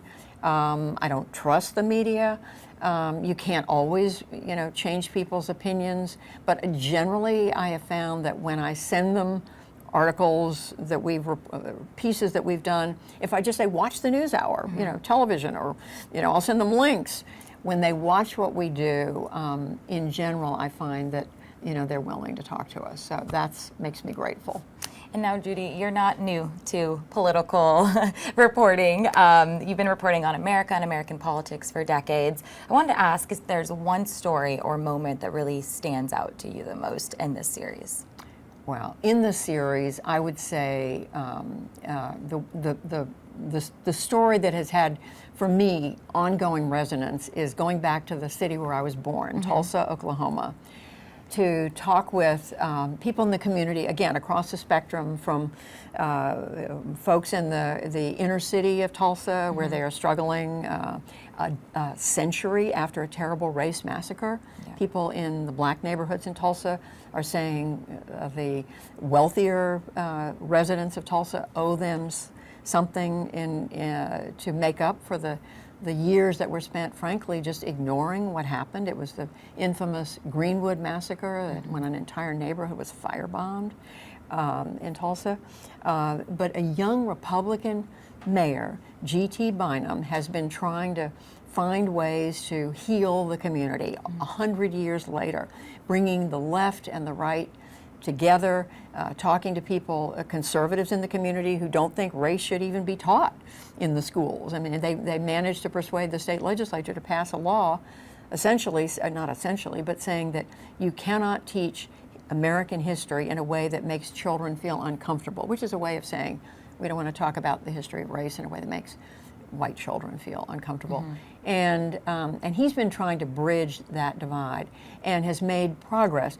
But it's tough. I mean, just recently there was a primary in Tulsa, and his party didn't do well. So, or his candidacy, didn't do well. So, it's an ongoing struggle. But I was inspired. He's a young politician, a young person in politics trying to make a difference. And we find in city after city there are young people who are jumping in and saying, we can't live with this divided situation anymore. We need to get in there and try to get people to work together to inform the public and frankly to acknowledge that there are solutions. We don't have to stay just unalterably at each other's throats forever. There are ways to heal. And so I'm inspired when I go to a place like that. That's the story that keeps coming up in my mind. And I wanted to kind of go off of that and ask two-part to this, which is what has given you the most hope throughout your series, and what has maybe been the most discouraging to you during the series? Well, I'll start with the most discouraging, so we end on a positive note. But I think it may be, unfortunately, the state of Tennessee. We went there. This has been in the aftermath of a school shooting in Tennessee. There was a Christian school in Nashville where several children were shot and killed, and teachers as well. In the aftermath of that, folks across the state came together. They invited in one of these bridging groups called Starts With Us to try to find a way to bring people across the spectrum on the issue of guns, to try to reduce gun violence. And they spent several days at a retreat, people all the way from inner city Memphis to folks, a man who owns a gun range is very much pro-Second Amendment, and he and some other colleagues of his sitting in a room trying to come up with recommendations for the state legislature to adopt to reduce gun violence. They came up with a set of 5 proposals, including one that would have had given law enforcement the ability to take guns away from someone who posed a mental health, potentially a mental health risk. They took these proposals to the state legislature. They held briefing sessions. The members of the state legislature didn't even attend, and in particular in the Republican majority. So I ended up talking with the owner of the gun range and his very close friend, who is, both of them very big Second Amendment believers and supporters, who told me they were devastated that some members of the legislature wouldn't even go to hear about what the proposals were, much less vote for them. So that's been the most discouraging. And I would have to say the most uplifting has been going to a place I'll just say this: part of the story we've covered is the disappearance of local journalism. We have found there are communities that are working really hard in an attempt to save the community from too much division, to support local news coverage, online, print, whatever form they can get it, to make sure that stories that are important in that community keep getting covered. We've seen that in the Panhandle of Texas. We've seen it in Mississippi with an online news organization called Mississippi Today. We've seen it in Western Virginia, the Monterey, Virginia Recorder, and the work they're doing there. I am completely inspired by the work that they're doing, and this is happening all around the country. That's amazing to hear. I love that. And I want to talk about, again, you've spoken to so many Americans. What are you finding Americans, we talked about it a little bit, are most concerned with right now? And what's the biggest divide that you've seen? The divide that I've seen, Dima, a lot of it has to do with what party people identify with. For example, you talk to Republicans, many of them are most concerned about immigration, about people. They say the border, they say, is out of control. They want to see something done about that. They also will talk about the economy, although as we know, the economy has been doing better in recent months. But many people are saying, I still don't, I go to the grocery store, food costs a lot, gasoline is more than it was. People want an answer to that. So you're seeing that discussed in the campaign. For Democrats, some of it is frankly just an opposition to Donald Trump. They say we really don't want him to return to office. You also hear Democrats who will talk about the worry that democracy is under threat. And they worry about if Republicans come back in power, that there will be attacks on the democratic norms, the rule of law in the country. So you do hear that. You also hear Democrats expressing concern about the economy, but in a different way. They want a different solution. So so much of it depends on where you are in the country and where people are coming from politically. And I want to jump back to when we were talking about misinformation briefly. One of the things that we know is driving polarization in this country is misinformation. And so I wanted to see how you handled countering misinformation throughout your series so far. For instance, if you've heard something from one of your interviewees. There's a lot of that, as you know, going on in the country right now. One of the I think clearest examples for me was we went to Florida, to the Sarasota area, to report on a, for lack of a better word, it's a health clinic that was established during the COVID pandemic to serve people who didn't believe in the vaccine, who thought COVID was a hoax, and who went on to believe that the vaccine was harmful and refused to get it. So they set up an alternative health clinic. It's called the We the People Health Clinic in Sarasota. And we interviewed patients, doctors, and others who talked to us at length about how they think the vaccine is causing more harm than good, how the fatalities reported as a result of COVID were fabricated and not real. They had elaborate stories they told us about problems with the vaccine, people dying from the vaccine, getting sick from the vaccine. We know there were isolated cases from the vaccine of people having bad reactions, but very isolated. By and large, the vaccine saved lives by the millions, not just in the United States, but around the world. And so when we interviewed those folks and we talked to them about what they were doing and their beliefs, we used what they said, but we were careful in my voiceover and in my questions to point out what we understand the facts to be. And that using the CDC, NIH, World Health Organization, and so on. So we would report what they said, but we would be sure to say, and this is what we know based on our factual reporting. That's great. And I want to I think we have only time for maybe one more question. So I want to kind of jump to the election.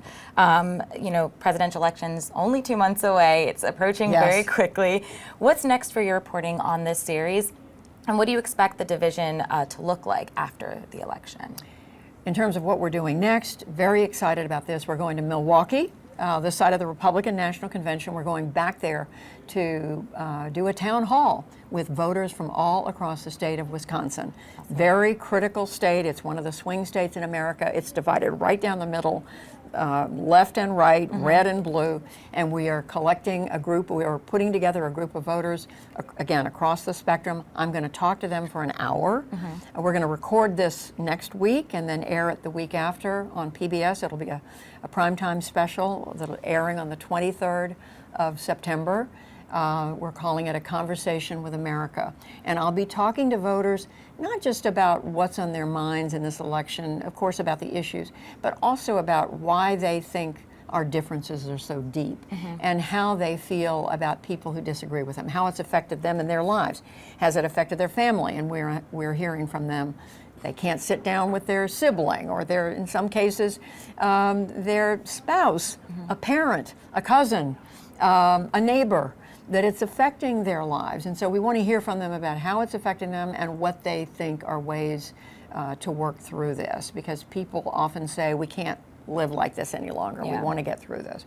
So we want to hear from them. So that's going to air on the 23rd. In terms of where we are after the election, I would love to tell you, Dima, that I think all this division is going to go away on November 6th, the day after the election. The fact is, of course, it's going to be with us. The divide in our country, I think, is too deep and of too long standing now for us to even think in any way that it's going to disappear. Hopefully the temperature will come down. Hopefully the person who's elected president will speak in moderating terms, and we will begin to think about how we can work together.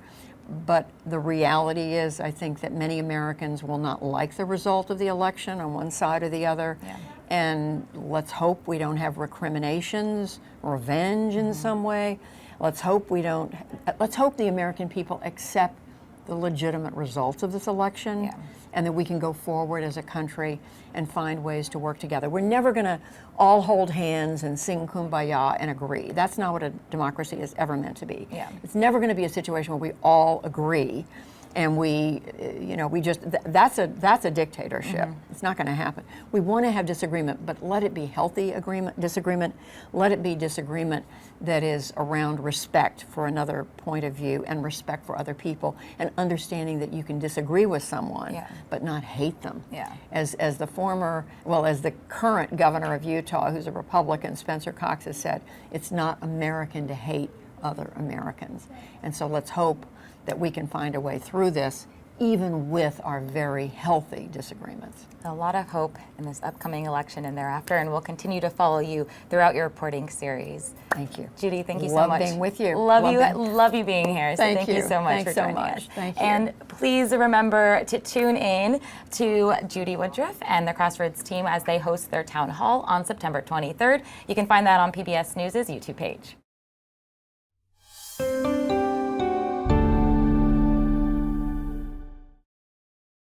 Funding for Crossroads, A Conversation with America is provided by the following. And viewers like you. Thank you. Welcome to this PBS News special, Crossroads, A Conversation with America. Good evening, I'm Judy Woodruff. Tonight we are in Milwaukee, and we are joined by more than 50 Wisconsin residents from across the political spectrum to hear what's on their minds at this moment, just 6 weeks before this highly contentious presidential election. Our focus is on how deeply divided we find ourselves as Americans, families, neighbors, co-workers. How divided do you think Americans are today? I know they're divided nationally. I feel like it is very bad right now. I think the divisions have gotten much worse in my lifetime. And it's hard to not be divided when a lot of people's identities are under attack. For the past year and a half, I've traveled the United States for the PBS NewsHour for my reporting series, America at a Crossroads, talking with people across the political spectrum about how they see the country. There's so much divisiveness in this country right now. It does get heated. We have big fights. That people just felt like we've always been left behind. So why is it going to be different now? I've spoken with experts who've been documenting rising partisan hostility. Now, in the home stretch of the 2024 election, when so many of these divisions are cast in sharp relief, we will make America great again. We are not going back.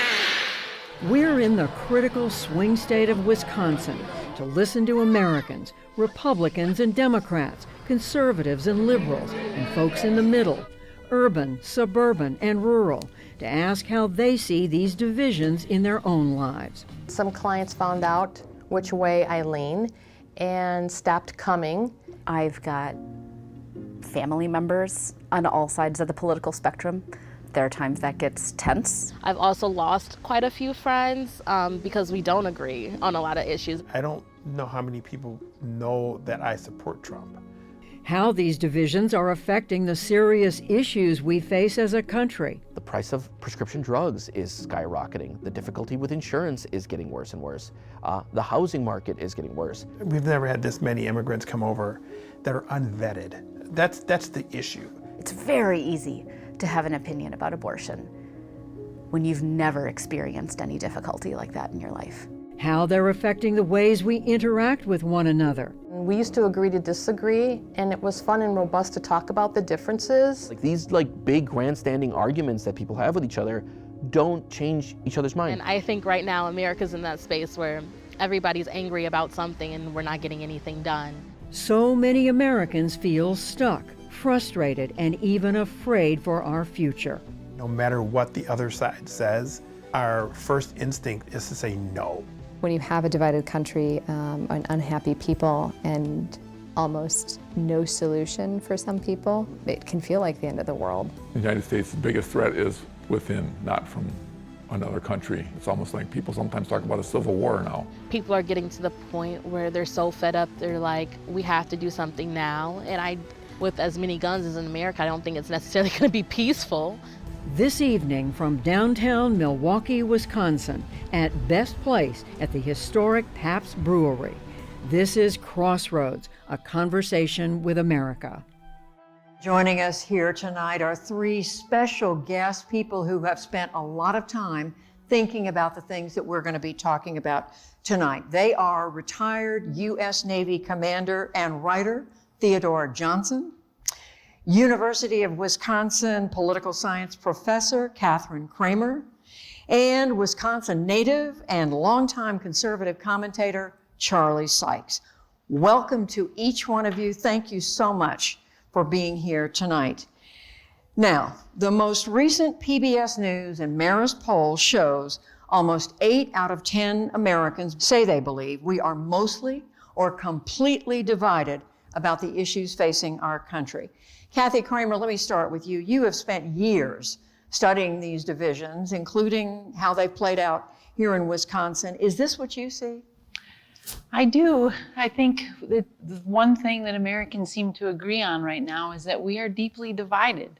So we see that here in Wisconsin. We see divisions in terms of what people want to see in terms of the outcome of this election, and we see it around the country. And Ted Johnson, what do you see from your work in terms of what's behind this division? I'll tell you, we have a politics where compromise is a bad word. And so in our party system, you are forced to put on a hat of a team and hate the other side. And democracies require that we deliberate, and hyper-polarized democracies are incapable of deliberating in a way that's conducive to a civil society. So the division is not just about politics, it's along racial lines, it's along nation of origin, class, rural, urban. You pick one, we have a politics that will find a way to weaponize anything that's different among us and then turn us against one another in hopes of, out of expedience or in hopes of winning elections. Charlie Sykes, you've been such a close observer of politics here in the state of Wisconsin and around the country. A lot of people say it's worse now than they ever remember it being. How do you see that? Oh, I think it is, and and that's part of the irony. As you were asking the question, I was thinking about the divisions in Wisconsin. We've had significant political divisions here.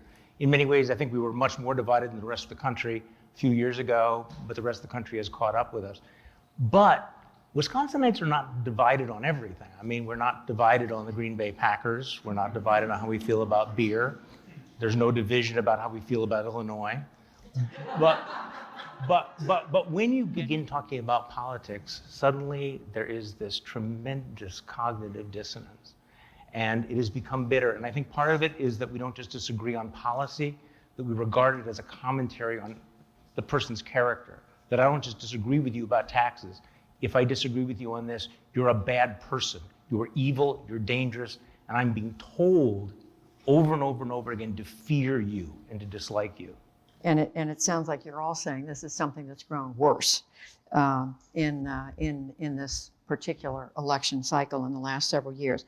So now I want to bring in our audience and start with Penny Petrozinski. Yes, hello, you said Penny. it good. You are a nursing assistant. You Yes. live in West Bend, Yes. Wisconsin. You're a Republican. How have you felt these divisions in your own life?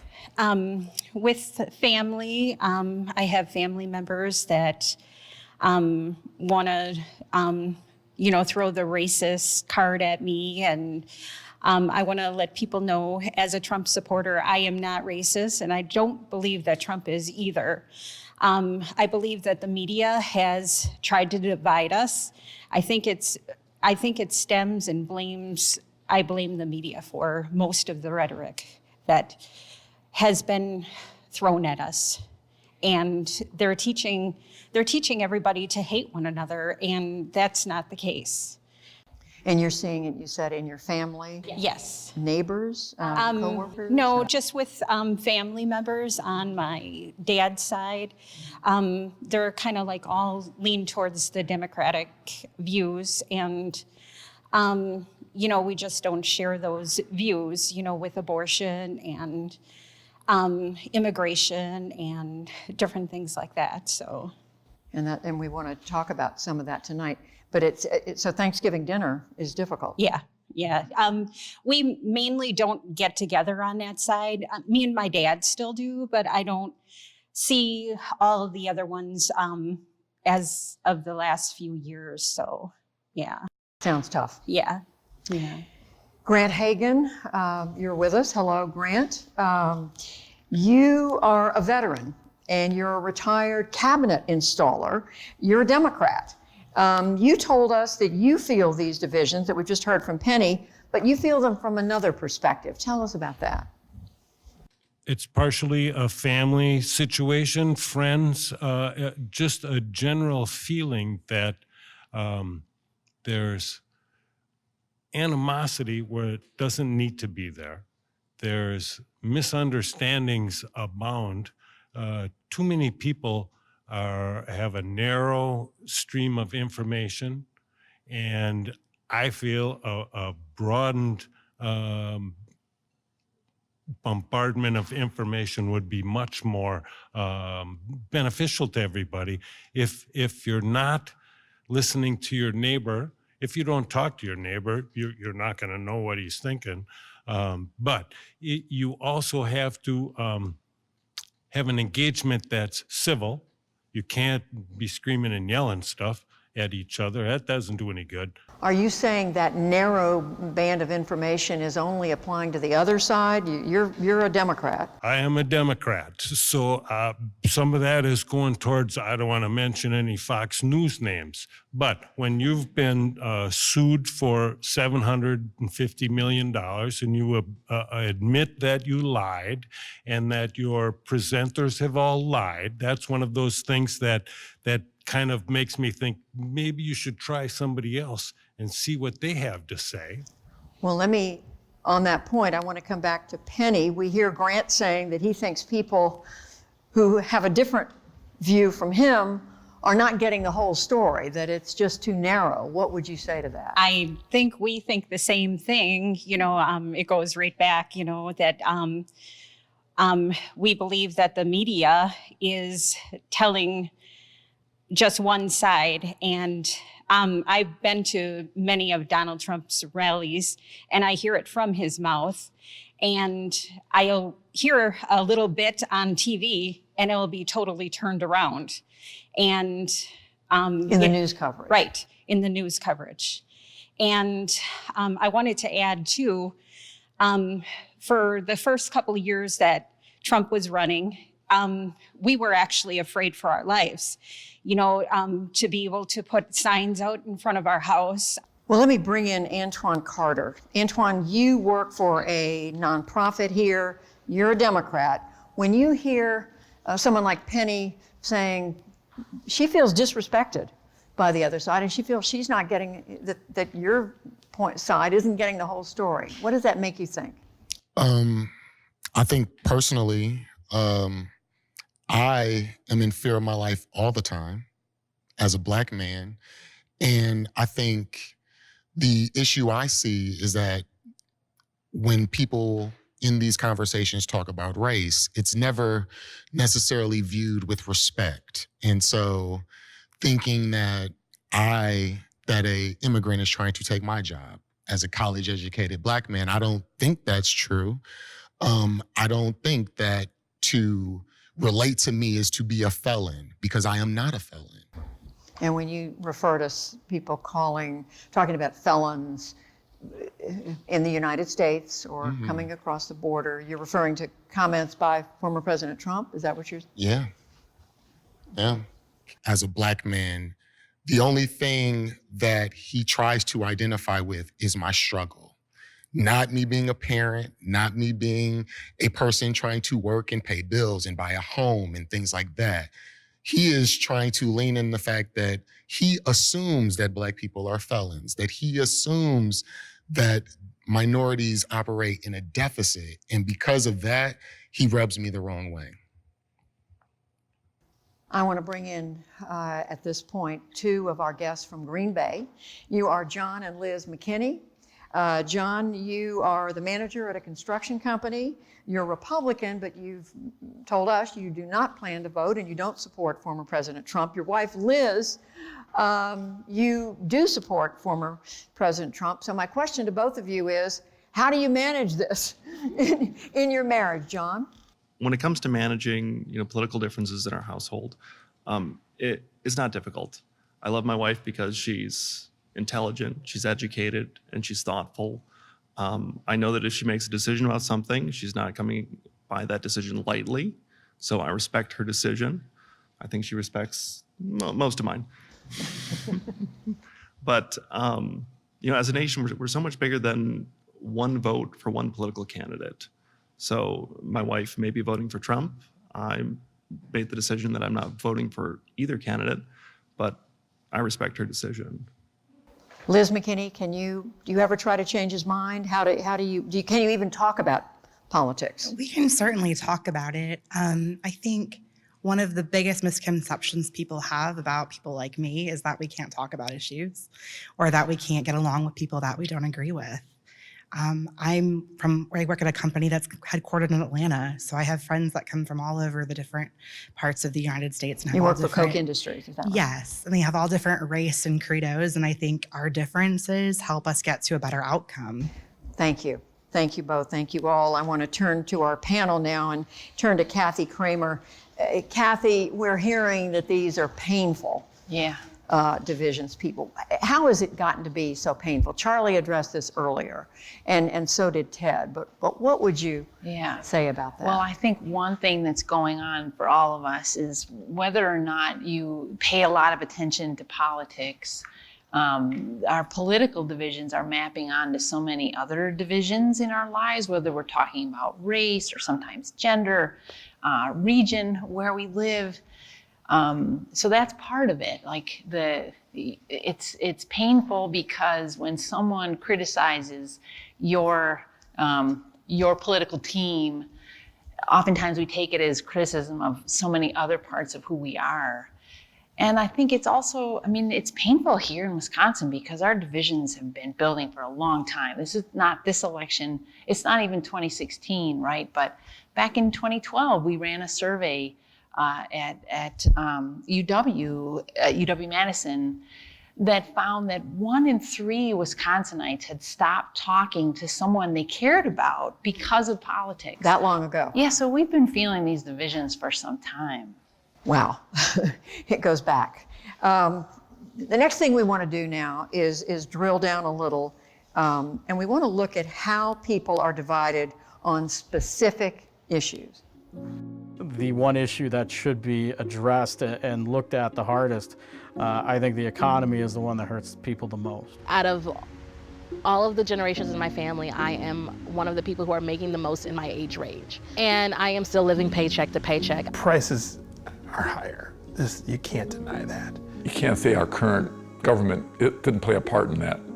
Family planning services and abortion services are extremely, extremely important, not only to me, but the women in my life and in my circle. When I had a pregnancy crisis of my own, hearing the political noise, knowing that my options were limited because of politics, made it so much harder. In my faith, we support life. It's the last resort to take it and snuff it out. Immigration is the one that's the most emotionally charged viewpoint that's getting pounded over and over again on the campaign trail. It worries me in terms of what life would look like for a lot of people, whether it's people that will be hurt by an immigration policy that might tear their family apart. Blaming immigrants for the woes of the country is very easy to a group that has no rights and no ability to defend themselves. I don't think anybody is saying that immigrants should not come to our country. I just think they should be vetted. My parents both immigrated here legally. We have laws. We need to enforce them and live by them. On the last issue that we raised there, immigration, we have some data to share. Illegal border crossings into the United States have soared in recent years, hitting an all-time high of about 2.5 million encounters with unlawful migrants at the southern border in 2023, including some who came more than once. But the number of encounters has dropped dramatically this year. Cheryl Rebholz, hello. We are glad you're here. We just heard from you in that tape. You are the daughter of immigrants. You own a shooting range and you own a beauty salon in Mequon, Wisconsin. You're a Republican. Why has immigration become such a critical issue for you? My grandmother, my mother's side, all immigrated from Mexico. My grandmother, when she got here, learned English and assimilated. She said she kissed the ground she lived on and she would never return because it afforded her all kinds of possibilities. On the other side of my family, immigrated from Poland. And what brought them together was New York. And so from both sides of my family, we are a blended family. And they've taught me about American exceptionalism, pride, to exercise our educational system, and to appreciate our US Constitution, which in Mexico, they don't have that great document. And to respect, and because it's reversed, we can't go and enter other countries like they're entering ours. And we have to embrace and enforce the laws, otherwise we have civil chaos, and we're all feeling it in every single state. We can tell you feel strongly about this. I want to bring in now Antonio Alcazar, right back here. I think there you are. You own a small business. You are an immigrant yourself. You came as a child of parents who arrived here without documentation. They still don't have documentation. You cannot vote. And you have a different view on all this. Tell us about your thoughts. So I want to push back a little bit. So here, I feel like it's important to note that when you're fleeing a country, you're fleeing it out of necessity. And this country is absolutely, without a doubt, the most prosperous nation on the planet. And the people who are leaving in order to find stability and safety and work for their family. My family specifically did exactly that. They left an impoverished zone, and it's an area that I wouldn't have had any amount of resources or prospects or options.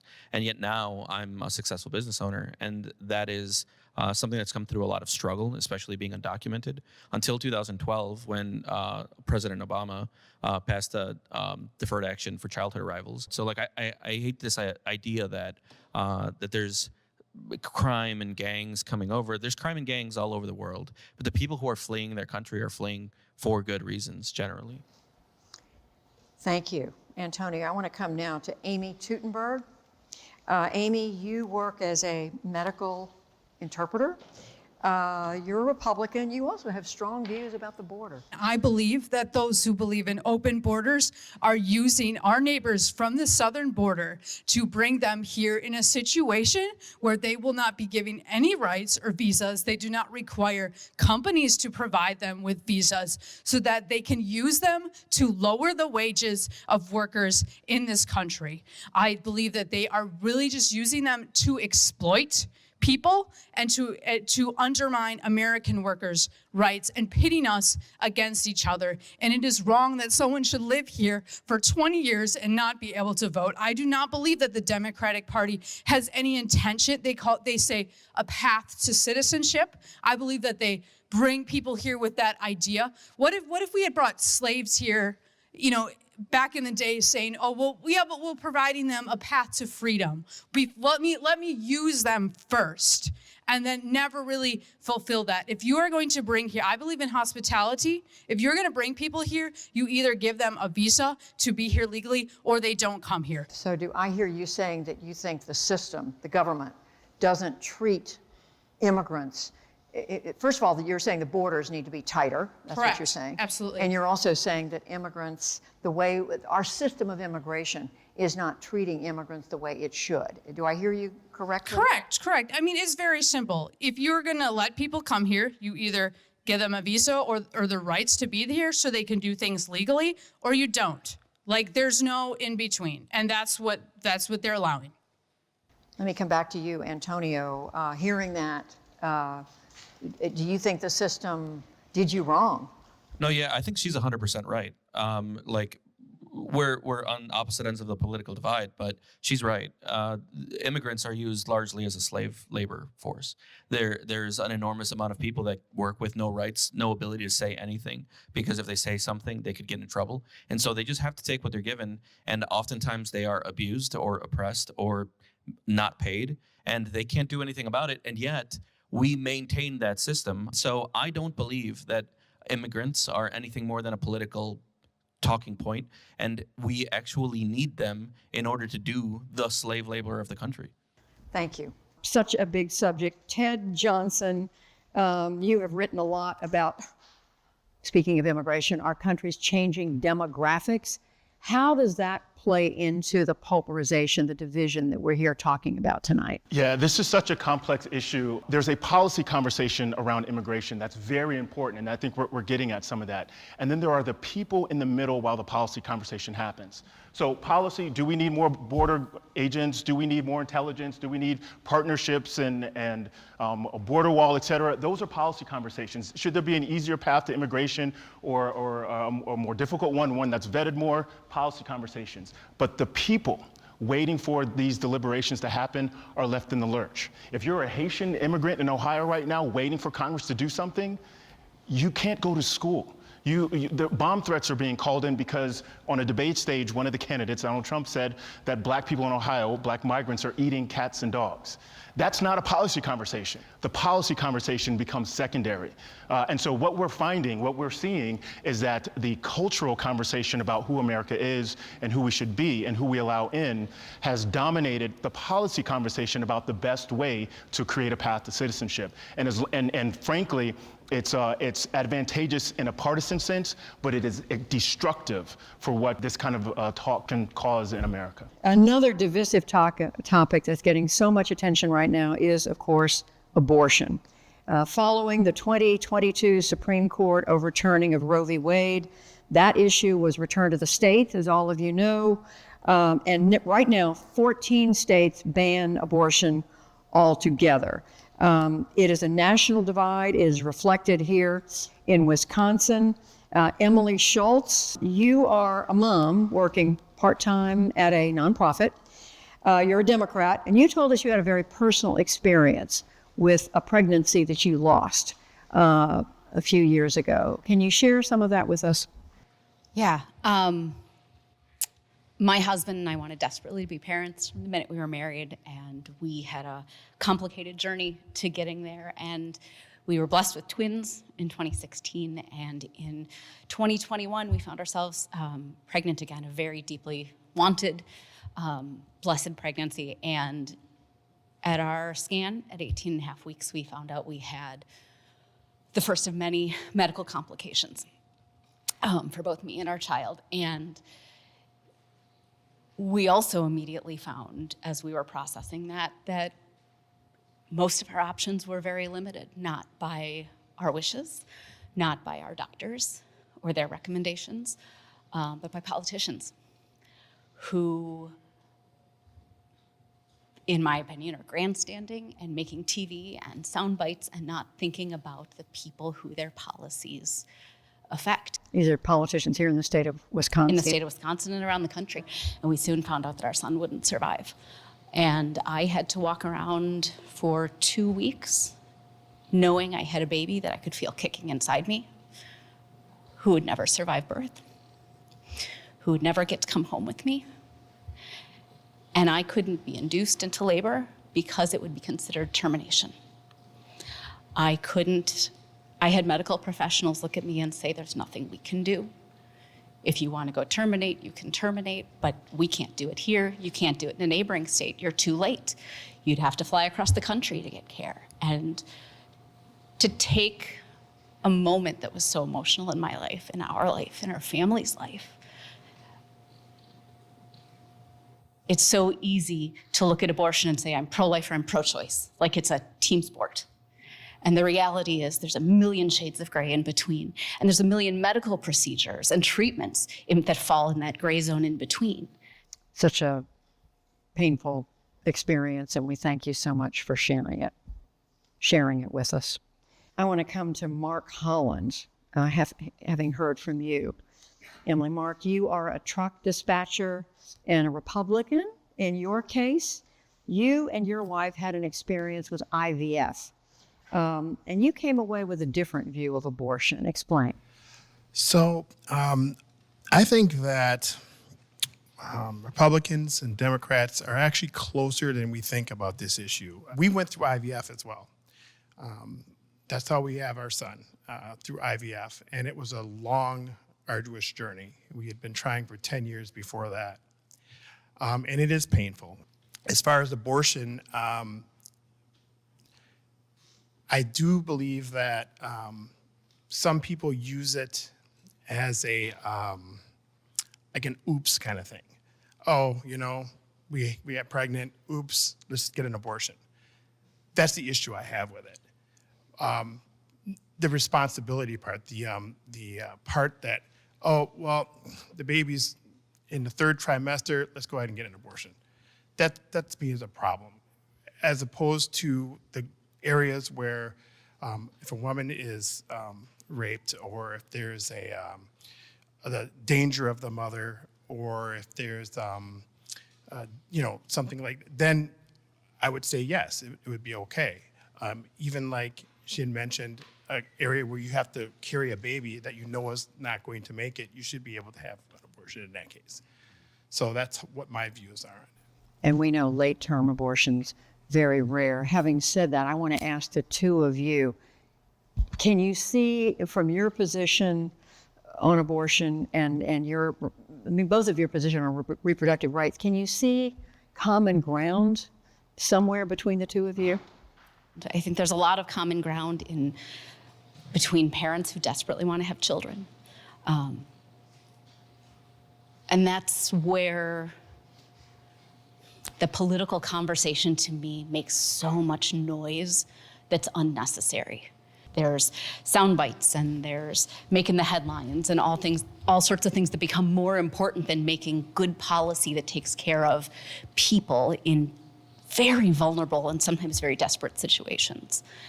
Thank you. Thank you to you and to Mark. Charlie Sykes is someone who's watched this issue among others, but this has been a tough issue across the country and here in Wisconsin for some time. Tell me what you're thinking after hearing this. Now, on abortion, and I say this as somebody who comes from the pro-life community, what has happened has been a tragedy for women, but also I think for the pro-life movement, because instead of coming up with reasonable common ground solutions, what we've done is we've had people who have decided to exploit it passing laws that are performative and draconian without having thought it through. The pro-life movement had 50 years to come up with a pro-life policy, a pro-baby, pro-family policies, and they didn't do it. They were the dog that caught the car. And I think that you're seeing this playing out as a tragedy. People of goodwill, I think, could work out compromises as they have through much of the rest of the world. But I think we have political class that isn't interested in coming up with common sense, common ground solutions. They want us to be at each other's throat. They want an issue. They want us to fear and dislike one another. And do you think that's on both sides? No, I think look, politicians will always look for their advantage. But what's happening now, we have to understand, when we talk about the toxicity of American politics, and I say this as somebody that has been a conservative for decades, what Donald Trump is doing with his rhetoric and the extremism does not represent the people in this room. Because I'm guessing the people in this room would be able to go out and have a beer together. But this is not what the rhetoric of this presidential campaign is about. And that's what we want to try to pursue with as many of you as possible. And right now, the other issue we want to get to is the economy. Despite the fact that the overall economy is in strong shape, low unemployment rate, stock market hitting record highs this year, inflation is easing, wages are rising. Many Americans say they still feel the higher cost of living since the COVID-19 pandemic. Camille Mays, you live here in Milwaukee. You're a community organizer. You're a Democrat. What does the economy look like to you? A lot of people are struggling now. A lot of people who weren't struggling before. I'm hearing a lot of people talk about the mortgage going up. Just regular conversations about the groceries. We kid about how high the groceries are and a trip to the grocery store. And I've been finding a lot of people cutting back on things. A lot of people aren't able to do some of the things that they used to do because of these rising costs. And we're just wondering, when is it going to change? Why are the groceries so high? You know, and they had went down for a while, but things are back up and it's ridiculous. Do you blame one party or one administration? I don't really know what the answer is. I know, again, it's just a tactic, used to divide everybody, blaming one party or the other. Jim Blumel, you're here somewhere. Where are you? Right there. You live in Greenfield, Wisconsin. You own a landscaping business. You're a Republican. How does the economy feel to you? Well, it's two different types of economies that we got going on. We have a huge labor shortage, and you can say that the unemployment rate is low, but the amount of people in the employment pool has dropped dramatically since COVID. And a lot of that is because you give them free money for long enough, they find ways that they don't need to go to work anymore, or that they're going to stay home just because it's easier and they're getting a check already. Who do you blame? Administration. Where do you see the fault lies here? Well, there's a billboard in Milwaukee, downtown Milwaukee, that you drive past, and it tells you that the national debt is upwards of $104,000 per person, and there is no stopping it. I mean, look at the price of a car these days. I can't afford a car. I cannot. I used to be able to afford a car. I can't afford a car now. There's no way to go buy a new car like that. When you have the president standing in the picket line telling these guys they deserve a 40% increase in pay, what do you think that does to the price of a car? What do you think that does to health insurance? What do you think that does to everything that touches any aspect of the economy? You're referring to President Biden. Correct. Thank you. I want to turn to Tiffany Kohler. I think you're here. Tiffany, hello. You live in Slinger, Wisconsin. You are an Army veteran. Do you think one party or another is more responsible for what we see right now in this economy? Personally, I do not think that one party over another party is responsible. We are rebounding from a global pandemic. I think our country has done pretty well in recovering, and I think we should give ourselves credit. Again, politicians will use this as a wedge issue because no one likes to pay anymore for anything when you go to the store. And I'm not trying to say that, it hasn't been tough at times. Of course it has. But I don't trust a president who wants to return to the Oval Office, who's filed bankruptcy 6 times. I just think he's a poor excuse of someone, he can't even run his own economy, his personal, and it starts at home. And I just want to point out, you told us you voted Republican and Democratic. You Yes. voted in both parties. Yes, I have. Over time. Kathy Kramer, I want to come to you. We're hearing some pretty tough stories from your Wisconsin neighbors. How is this? I mean, people are agreeing the economy is not in great shape. So is this having an effect on our division? Yeah, well, it's interesting that it is a kind of common ground, right? Where so many, all of you just spoke, and lots of people in Wisconsin and around the country have this feeling like this economy was not built for me, right? This economy is not built for people like me. We talk about how well the economy is doing, but we talk about the stock market and GDP. That's not my daily life, right?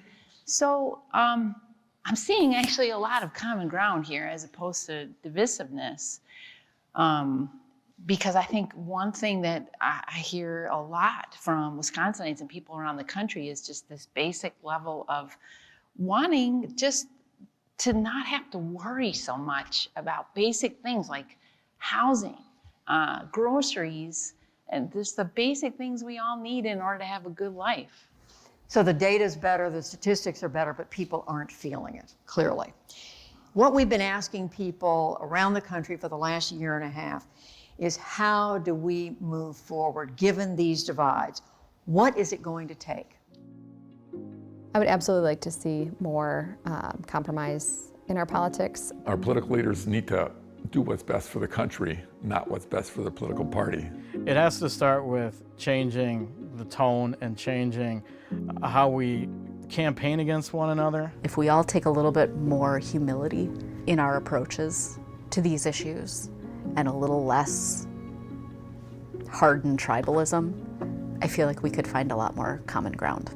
I do worry about not being able to get these divisions under control. And can it get worse? Sure, it can. You'll see more fighting among your neighbors. You'll see more vilification for people who aren't in charge. You'll see a divide that will create struggle in ways that we haven't experienced yet. So based on what we just heard, it's clear that a number of you are worried that we're not going to be able to get this division under control. I just want to say in our recent poll, most Americans said they want to see an effort at compromise. So first, raise your hand if you think it's more important to seek compromise, to seek common ground. Raise your hand. That's a lot of hands. Okay, and then how many of you think it's more important to stand your ground, stand on that principle that you believe in? Okay. It depends on the principle. I do see some hands. Sydney Lee, we've seen you in our videos tonight. You live here in Milwaukee. I talked to you last year. You work for several liberal causes. You're a Democrat. Do you think compromise is possible? I do think compromise is possible if both sides are coming from a genuine place of wanting to get to a common ground. You have to have both sides listening, and not just listening to be heard, but listening to understand and listening to connect in a way that has empathy along with policy. I think if you don't have both of those things connecting, then you're never going to get to a common ground. And I feel like that's where a lot of our miscommunication comes from. But when you combine empathy and listening with the need to want to understand, then I think we can get somewhere. Gary Blumell, hello. You live in Waterford. You're a retired electrical engineer. You're a Republican. You're planning to vote for Donald Trump. Our most recent poll found that more than 8 in 10 Americans say the country is so divided that they think there's a serious threat to the future of our democracy. Does that ring true to you? Is it something that worries you? It definitely worries me. I think we're very divided. People are digging in. We keep going with this. It's getting worse every year. It's lesser two evils who you're voting for. Something's got to change. And the root cause, I believe, is the partisan primaries. Most people are elected in the primaries in which only half the people vote for that party. They're elected by their side, by their party, not necessarily by the general public. So they're elected by one side or the other, and so it's either we elect extreme right or extreme left, and then we put them in a room together and say, okay, you two get along now. And it's like, well, but they were elected with the context that they're not going to give in to the other side. So we're asking for failure. Do you think that's what's happened? And this, of course, Kamala Harris is a new nominee of the Democratic Party. She's not the incumbent. But do you think that's led to the candidates that we have, Donald Trump and Kamala Harris? I believe so, not just in a presidential election, but all the elections in the Congress, in all the Congress, in the Senate, and the House. People, if you're a moderate Republican or Democrat, you're eliminated in the primary election. So all we have in Congress are extreme left and extreme right. Put them together, get along. That they're elected saying they're not going to get along.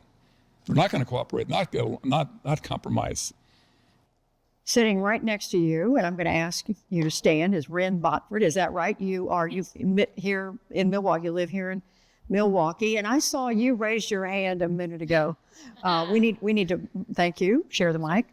I saw you raise your hand when I asked who thinks we need to stand on principle. Why did you say that?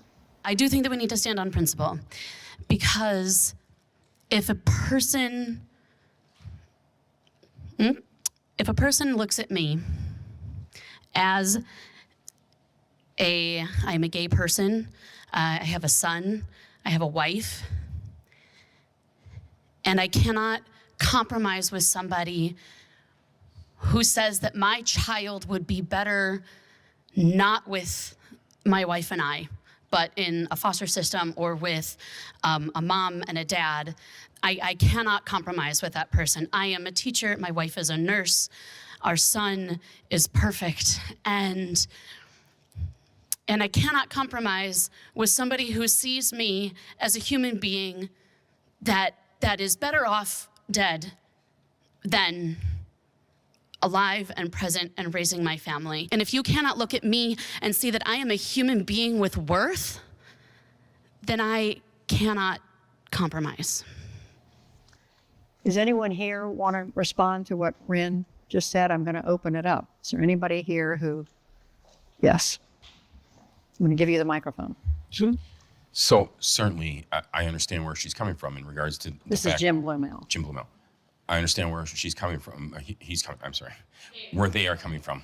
But I think we're closer than what you're talking about. Nobody's looking to kill you, or I shouldn't say nobody. I should say 99% of the people are not looking to kill you. 99% of the people don't care what you live your life like. 99% of the people are happy that you have a child and you're raising a child in a good environment and giving that child a good education and actually making him a privileged child in that he has a good relationship, a loving relationship that he's in. That's the privilege that we really talk about. What I disagree with is that I don't want to have a drag show at my kid's grade school. I don't want to have a drag show at the library, and I don't want my children, my girls, competing against someone that is changed over from a male to a female. I have a major problem with that. That's where I am not willing to compromise. But as all the rest of the stuff, you go on and live your life. You be you, I'll be me. All right, I'm going to come back to Wren for a comment before we move on. I understand that 99% of this room don't want me dead. And the 1% of you who do, I guess we'll talk about that later. But there are policies being made that affect trans youth. I have not heard or read about any drag schools in elementary schools. I would love to see evidence of that. Drag shows in libraries, like if I believe that if you don't want your child to see a drag queen in a library, go to a different library. You have every right to take your child to a different library that is not doing drag shows the same way that if I were to take my child to a drag show, it's fine. I also think that there are a lot fewer incidents with drag queens being aggressors than not drag queens being aggressors. And then with the trans people in sports, if you're transitioning male to female, you have to make sure that you are under a certain level of testosterone to participate in those high-level sports. It's a complicated subject. Complicated. I want to turn to Kwaku Tiangelo Cargill. I believe that's you, raising your hand back there. You are here in Milwaukee, work in the tech industry. You're a Democrat. You too have told us you're worried about what happens if we don't come together. Explain. I think we have examples of how our politicians can push communities to act out in violent ways that if a politician wouldn't have said something, it would not have occurred. I think January 6th is a great example. I think of what our previous president said about people eating cats and dogs, and now people being hurt or impacted by things that our previous president shared, I think have very clear implications of what could occur. And I think we are all worried about that. Right, we've already seen it. And I think we are all worried that the height of how far that could go. I want to quickly hear from Martin Moldenhauer, sitting right next to you. Martin, you're a retired college professor. You told us you're conservative. How worried are you about the consequences here? Well, I have 10 grandchildren, Jim. I don't have 11, and I don't think I have another one on the way, but I'm concerned about those children in that generation. Here in Milwaukee, I have some Milwaukee police friends, and they've told me we're about 200 police officers down from what we should be. So yes, I do see a future that could be poor. It could be related to the election. If people of faith were staunch to their beliefs, I think all of this would be less of a problem. Thank you. And I want to come now to Beth Bauer. Where are you, Beth? You are right here. I knew you were in this vicinity. Retired businesswoman, live here in Mequon, Wisconsin. You're a Democrat. You're involved with this bridging group across the country called Braver Angels. That means you must believe that a civil, more respectful kind of set of relationships is possible. What gives you that belief? Braver Angels is the largest organization in the country that really works toward bringing both sides together. We get them in groups and we ask them, what do you think about an issue? And they may have differences about issues, but you know what we do find? They have more in common than they have differences. And that if we let the people stand up rather than our parties, we really can come together. But it's going to take all of us in this room to really stand up and say, let's work on how we can find common ground, because we really can. Beth Bauer, thank you. Listening to Beth, listening to all of you in every part of this room, I want to come back now finally to our panel and ask you, do you come away more hopeful, Ted, after hearing this, or more concerned about the direction we're headed? I tell you, I came in the room hopeful. I buy stock in America every day. I come from a tradition of optimism. The Black church, if you are sort of raised in this tradition, you recognize that struggle is not the end of the story, as much as it may seem impossible to overcome. So I am as hopeful in this country in this moment as I was when I walked in. Nothing that's been said in this room has made me think maybe we've lost our way, except the choices we have when we go to on election day. Not this particular election day, but election days, period, at the local, state, and federal level. As has been mentioned, a lot of times the views that we have are not as polarized as the politics that we get. And so until we're able to reform a system that can more accurately capture the voice of Americans and then channel that energy into responsive policies to the public that incorporates different views and then finds compromise so we can at least fight another day and live peacefully while we do so.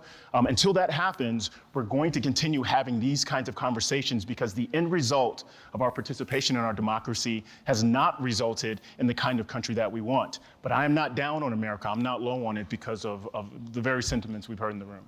Kathy, what about you? Do you come away more hopeful or something else? Kind of like Ted, I'm similarly hopeful. I came in hopeful. But I have to say, I sense in this room a lot of people on their best behavior tonight. Right? And I think we all, I mean, folks agreed to come because they have strong opinions. And I think we're all going to go home and talk in a little bit stronger language about what we feel. And so it worries me, right? And yet it gives me hope because we can be in the same room and get along. And I think that's a really important quality, like how to know how to share the same space with other people and listen to what they're saying and to be direct when you can about what it is you're feeling.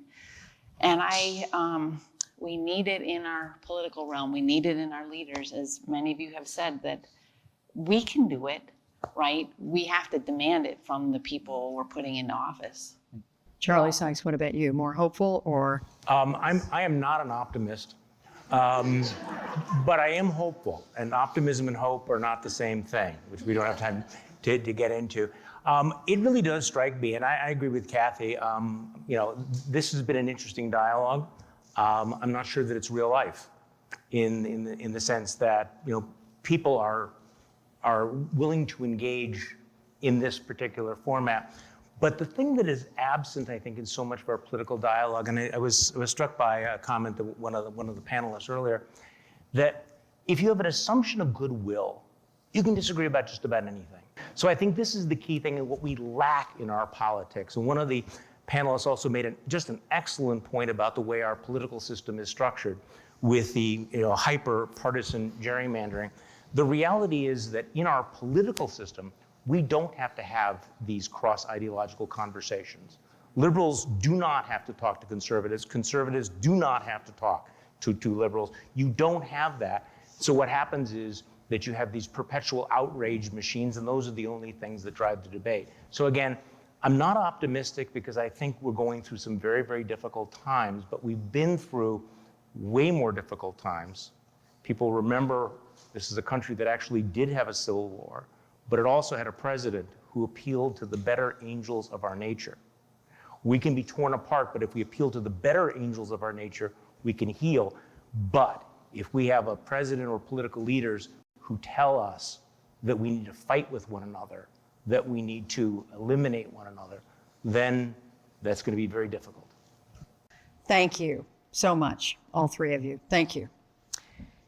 This country we love so much has been through painful divisions, yes, in the past, just as we are today. It's a strength that we air our disagreements in public. Our hope at PBS News is that by talking openly about our differences, we might understand better where the other is coming from, and that through that, find ways to resolve some of the biggest challenges we face as Americans. I want to thank our wonderful audience tonight for joining us here. You're all amazing. I want to again thank our panelists for your help, for your contributions. You've all been spectacular. We've got lots more to talk about, so we're going to keep this conversation going a bit online. So please go to pbs.org/newshour and to our YouTube page for more. For everyone at PBS News, I'm Judy Woodruff. Thank you and good night.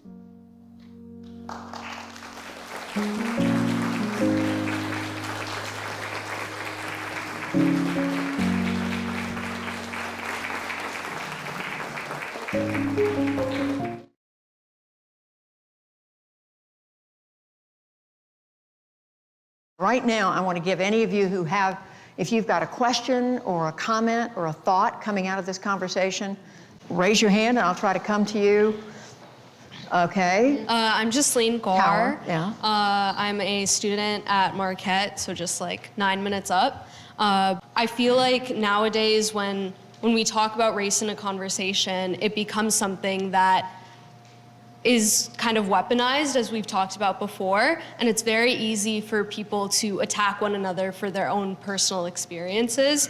And I guess my sort of question would be how to go about that in a manner where you don't kind of say that another person is wrong for their experience, and also recognize and bring race into the conversation and recognize that it's true. Is there a way to talk about race without it becoming charged? I think that's what you're saying. Ted, what would you respond? Yeah, it's tough, and maybe I'll answer quickly in two ways. So one, earlier it came up, we were talking about Donald Trump and racism, that sort of thing. It is true that when Donald Trump was in office, he funded HBCUs, historically black colleges and universities, and even increased the level over previous years, as every president has done for decades. It is also true that Donald Trump signed the First Step Act, which reformed federal prisons and allowed some people, based on good behavior and education, et cetera, to go home early. It is also true that Donald Trump looked at perhaps the first woman to become president, and perhaps the second black person to become president, to say she turned black just recently. It is also true that Donald Trump looked at America and said, when they see my mugshot, that means more black people will want to vote for me. So in this mix of this like really odd way of how do you measure this guy, in our day-to-day conversations, my mantra is, it's from public policy, basically to be hard on institutions and soft on people. And so in your day-to-day conversations, when talking about race, talk about institutions, structures, systems, processes, and not personal attacks. And also don't sort of be a vessel for other people's personal attacks. And when it comes to how people feel about race in America, be a compassionate listener, as long as you feel safe, you're feeling respected, but be compassionate in people's views, because it may come from a place, they may not know anyone, who is of different races, different cultures, ethnicities, different places where they're born. So, but that's my mantra. Treat people with compassion and be hard on the structures, and democracy can handle it. Our government can handle it if we're hard on them, but when we're hard on each other, it creates divisions that have repercussions. Is that helpful? You mentioned, Penny Petrozinski, when I came to you, that you have family who have accused you or suggested that you may be racist because you're supporting Donald Trump. How do you deal with that? Just when you mention Trump's name, you're automatically considered racist. And from what I gather with a lot of Trump when he talks, he is trying to get the media's attention a lot of times, and he might go about things kind of the wrong way, where he wants the news to just be putting his name out there, and he definitely gets that. And then he tries to specify, different things then of what he's doing for the Black community and everything. And he might go about it the wrong way, but that's how he catches the media's attention, I do believe. Is there a way to talk about race in this election without talking about Donald Trump? Anybody want to? Trying to think, who's got a hand up? Yes, we haven't. I'm going to turn to you because we haven't heard from you. And tell us your name and where you're from. Stand up. Oh, yes. My name is Lauren Sanders. I'm from Brookfield, Wisconsin. So I feel like my situation's a little unique. Brookfield, that area, tends to be a little bit more conservative, people think. I am liberal.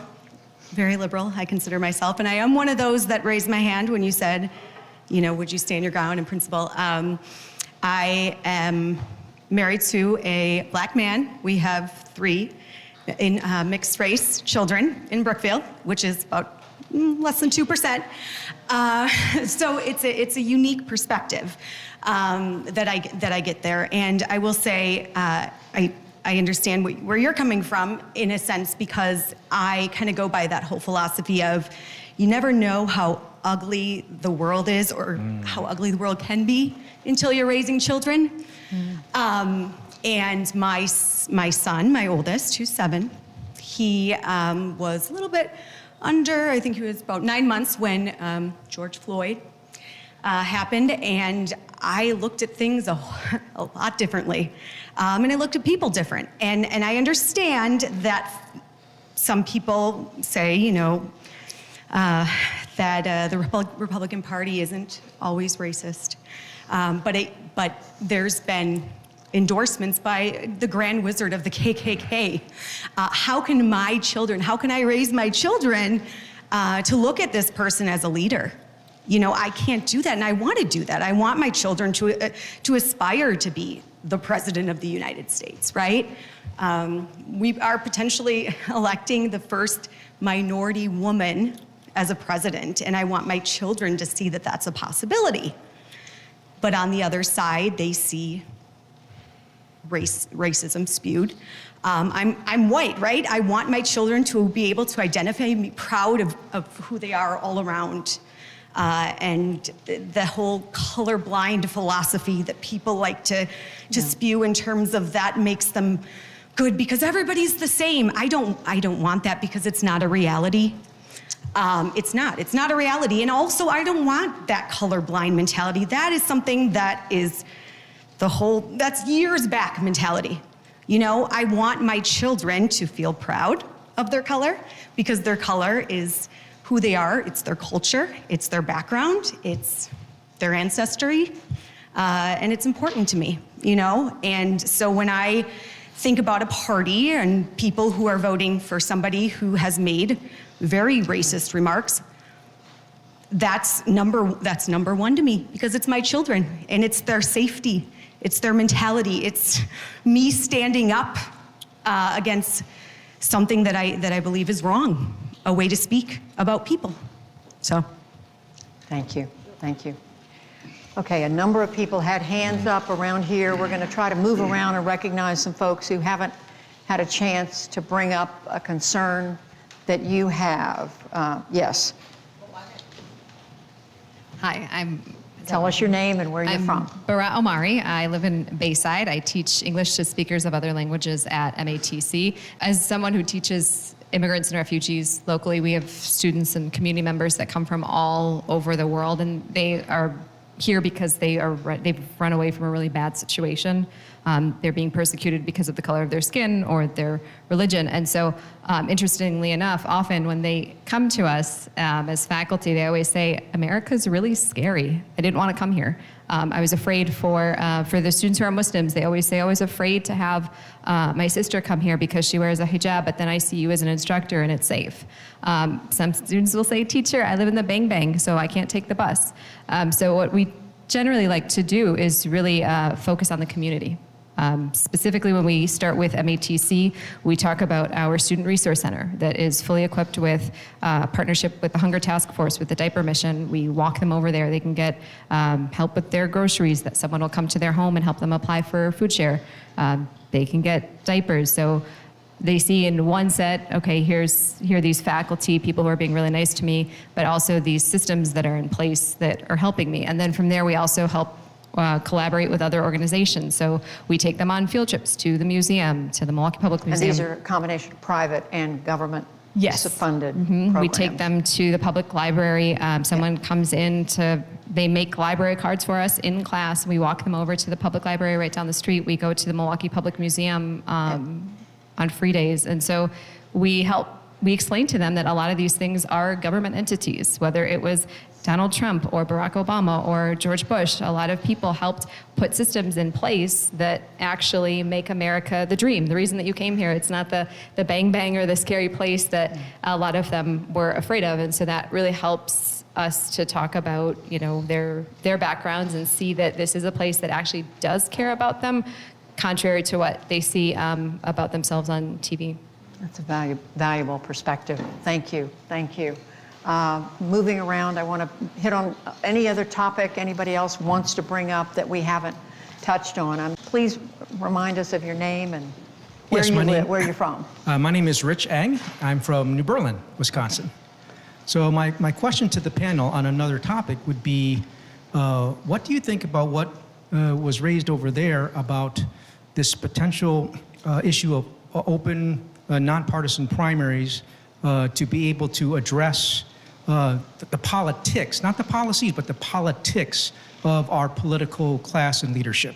Final five voting in particular. Open primaries. And by the way, this is something that Crossroads actually reported on. We went to Alaska to look at their reform primary system, which are open, and we're not sure it's going to survive on the ballot this go around. But what do you think, Charlie, about open? I wish I could make this a more interesting topic because, but I'm nerded out on this because I do think that there are very, very few magic bullets. There are no magic bullets, but there are ways of sort of breaking this status quo, and this is one of them: ranked choice voting or the jungle primaries, to basically require politicians to talk to people of a wide range of beliefs, as opposed to, as the audience member mentioned, just simply appealing to the most extreme elements. I mean, right now, you could have 20% of the electorate actually choose who represents them, because all you need to do is win a low turnout primary, and then because the districts are the way they are.